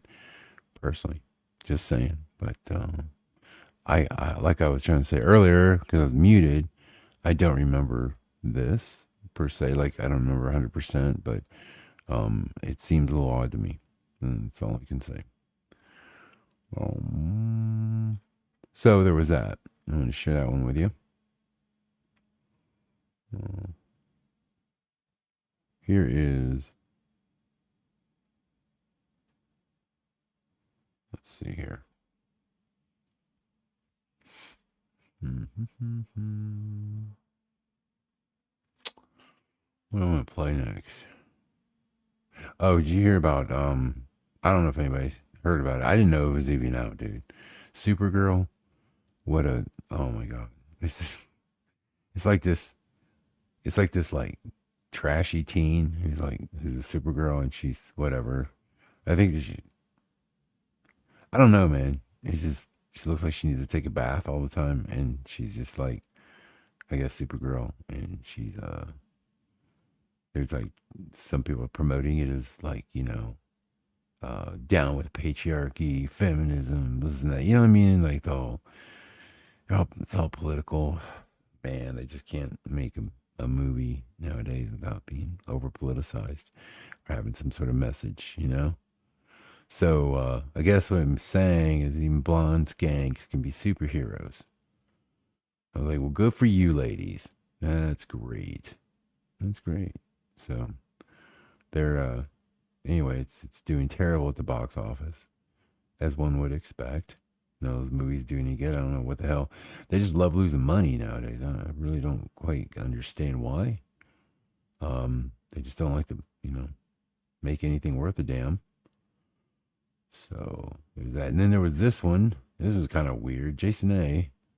posted this.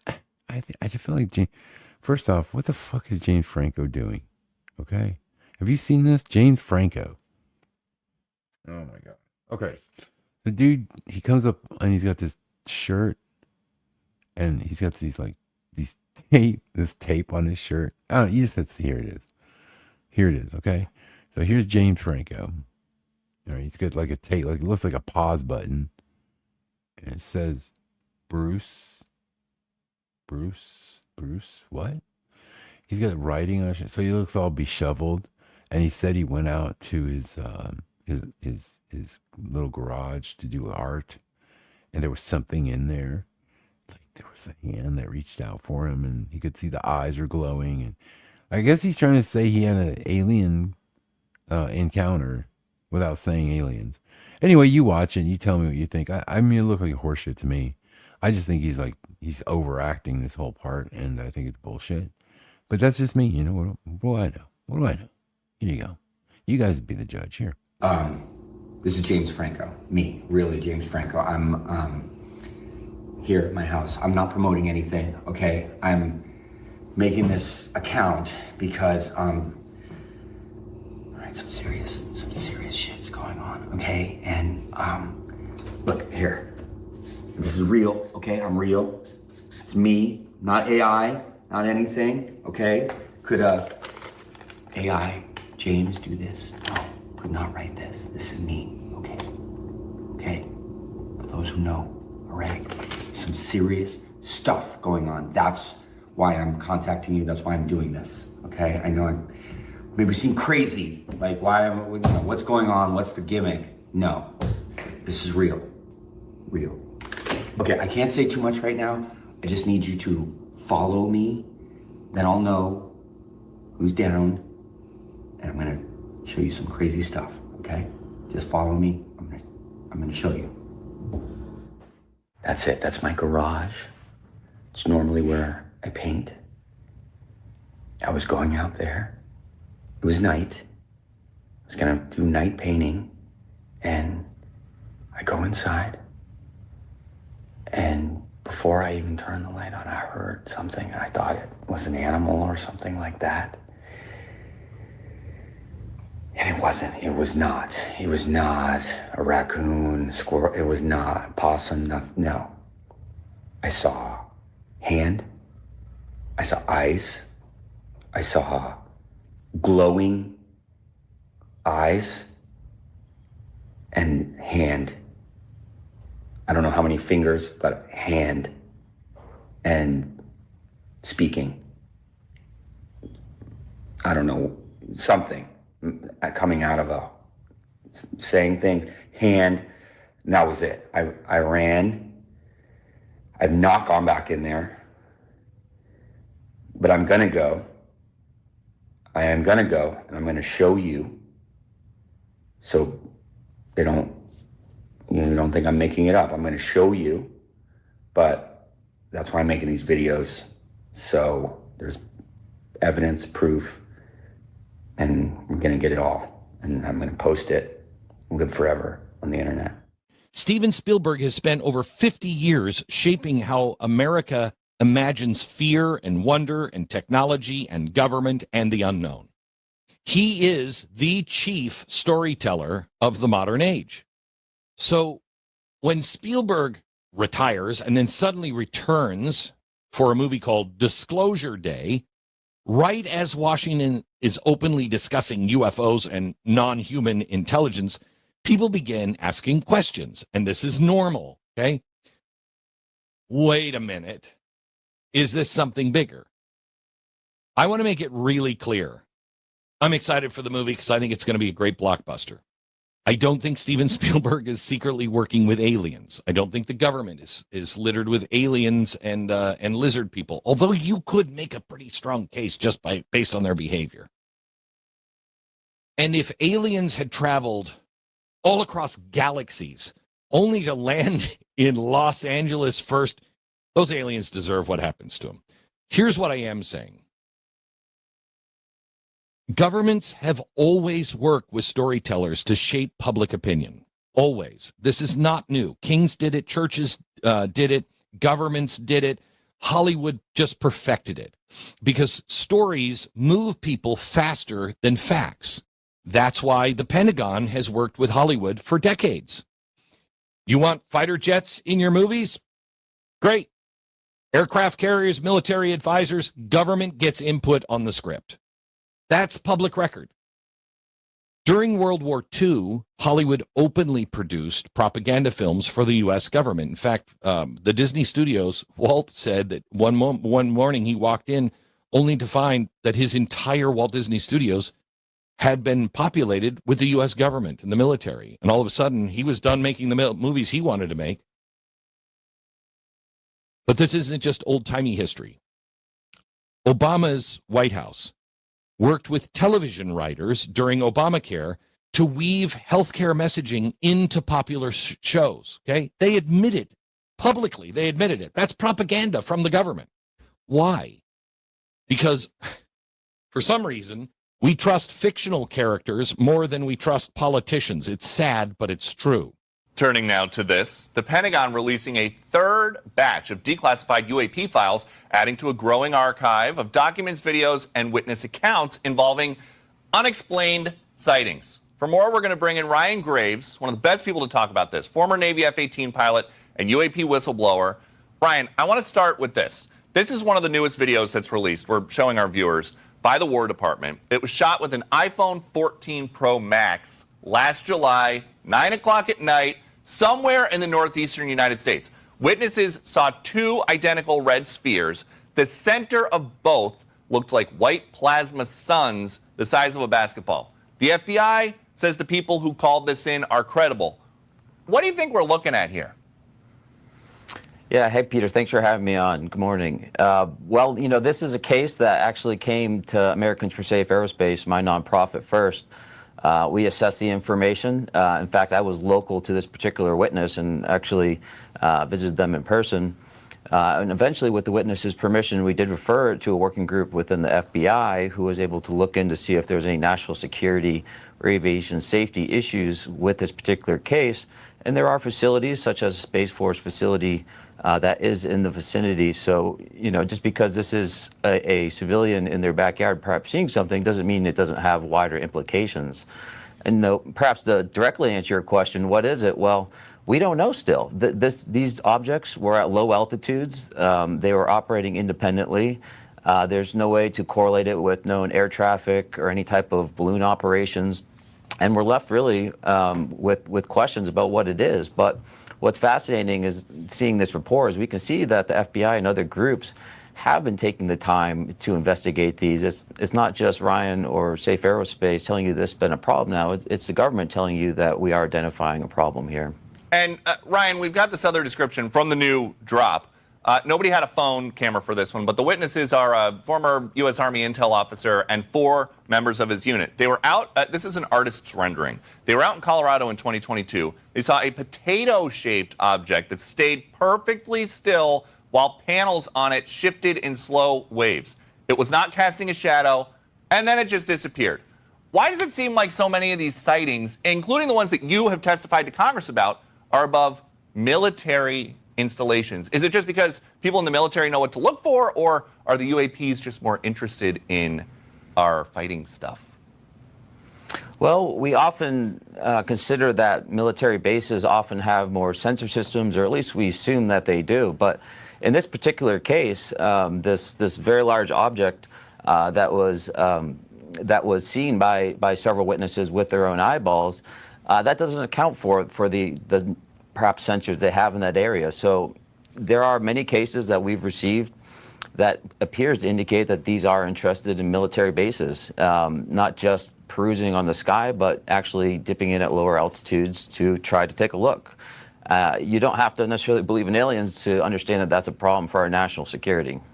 And do you think the public is ever going to be satisfied with just images and videos of UAP? Or do they need to see like a walking, talking alien from another planet to put the pieces together?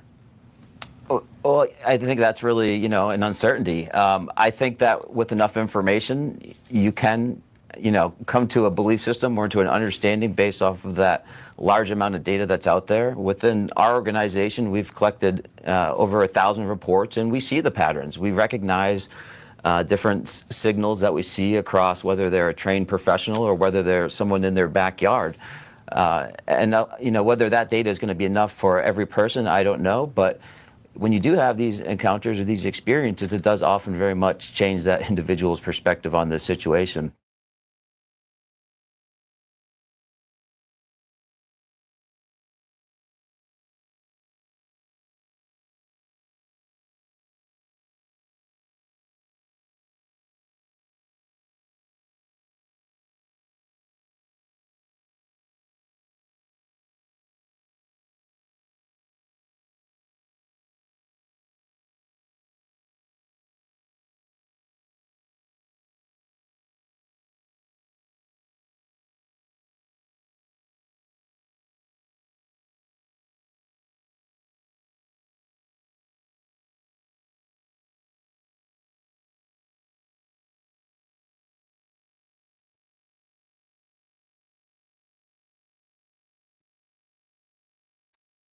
All right, I'm back. Sorry, I was just having to put everything away, man.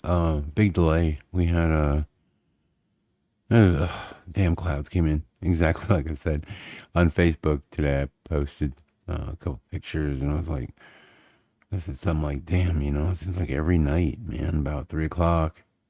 Set your watch by it, man. It's like a teen takeover with clouds. You know? Atmospheric teen takeover. Sucks. And sure enough, man. Sure enough. Set your watch by it. It's so weird. Same type of clouds, too. Real low. Fast movers, man. Just boom. And at first you just see a couple puffy ones. You're like, oh, well, you know, maybe that's all. You know, a couple randos. You're thinking, probably going to be nothing. And then, dude, after that, here comes the cloud cover. So that's what happened. Anyway, so I just put it up for tonight. But look, you know, we're going to have better nights, much better nights, because, you know, it's just that tonight was so bad with all the moonlight and stuff. So, you know, we'll be able to get some better stuff. And of course, you know, as we progress through summer, all that stuff that was there tonight that just wasn't high enough will definitely be higher in the sky, and it'll be a lot easier to, you know, start this earlier and, you know, take some pictures and stuff like that. And, you know, it'll be nice. You know, remember when, you know, I remember when I used to like the fact that, you know, we had daylight savings time, you know, and I really think, yeah, I gotta be honest, man. I don't like when it gets dark too late anymore. I want to get dark sooner so I can get out there. So it's kind of weird how it changed my mindset. You know, it used to be like, oh yeah, man. I mean, just, you know, if it gets dark at 9 o'clock at night, who cares? But yeah. Anyway, that's what happened. And thanks, y'all. I'm glad you guys were hanging with me so I could test this stuff out. That's awesome. I'm not muted. No. Who said I was muted? I can't be muted. Oh, you know what it was? I was just away from the computer. That's all. Yeah, sorry. I was putting stuff away. I was like, I swear to God, I was like, are you kidding me? Did I just go on this rant again and I'm still muted? I'm like, no, I'm good. Awesome. Well, look, like I said, thanks again. And I'm going to get some rest and get out of here. And I got work in the morning. Thank God I go in a little bit later. So, you know, I'll be okay. As long as I get 4 hours, I'm happy. So you guys have a good night tonight, okay? And take care out there. And we'll see you back here real soon. Good night, everybody.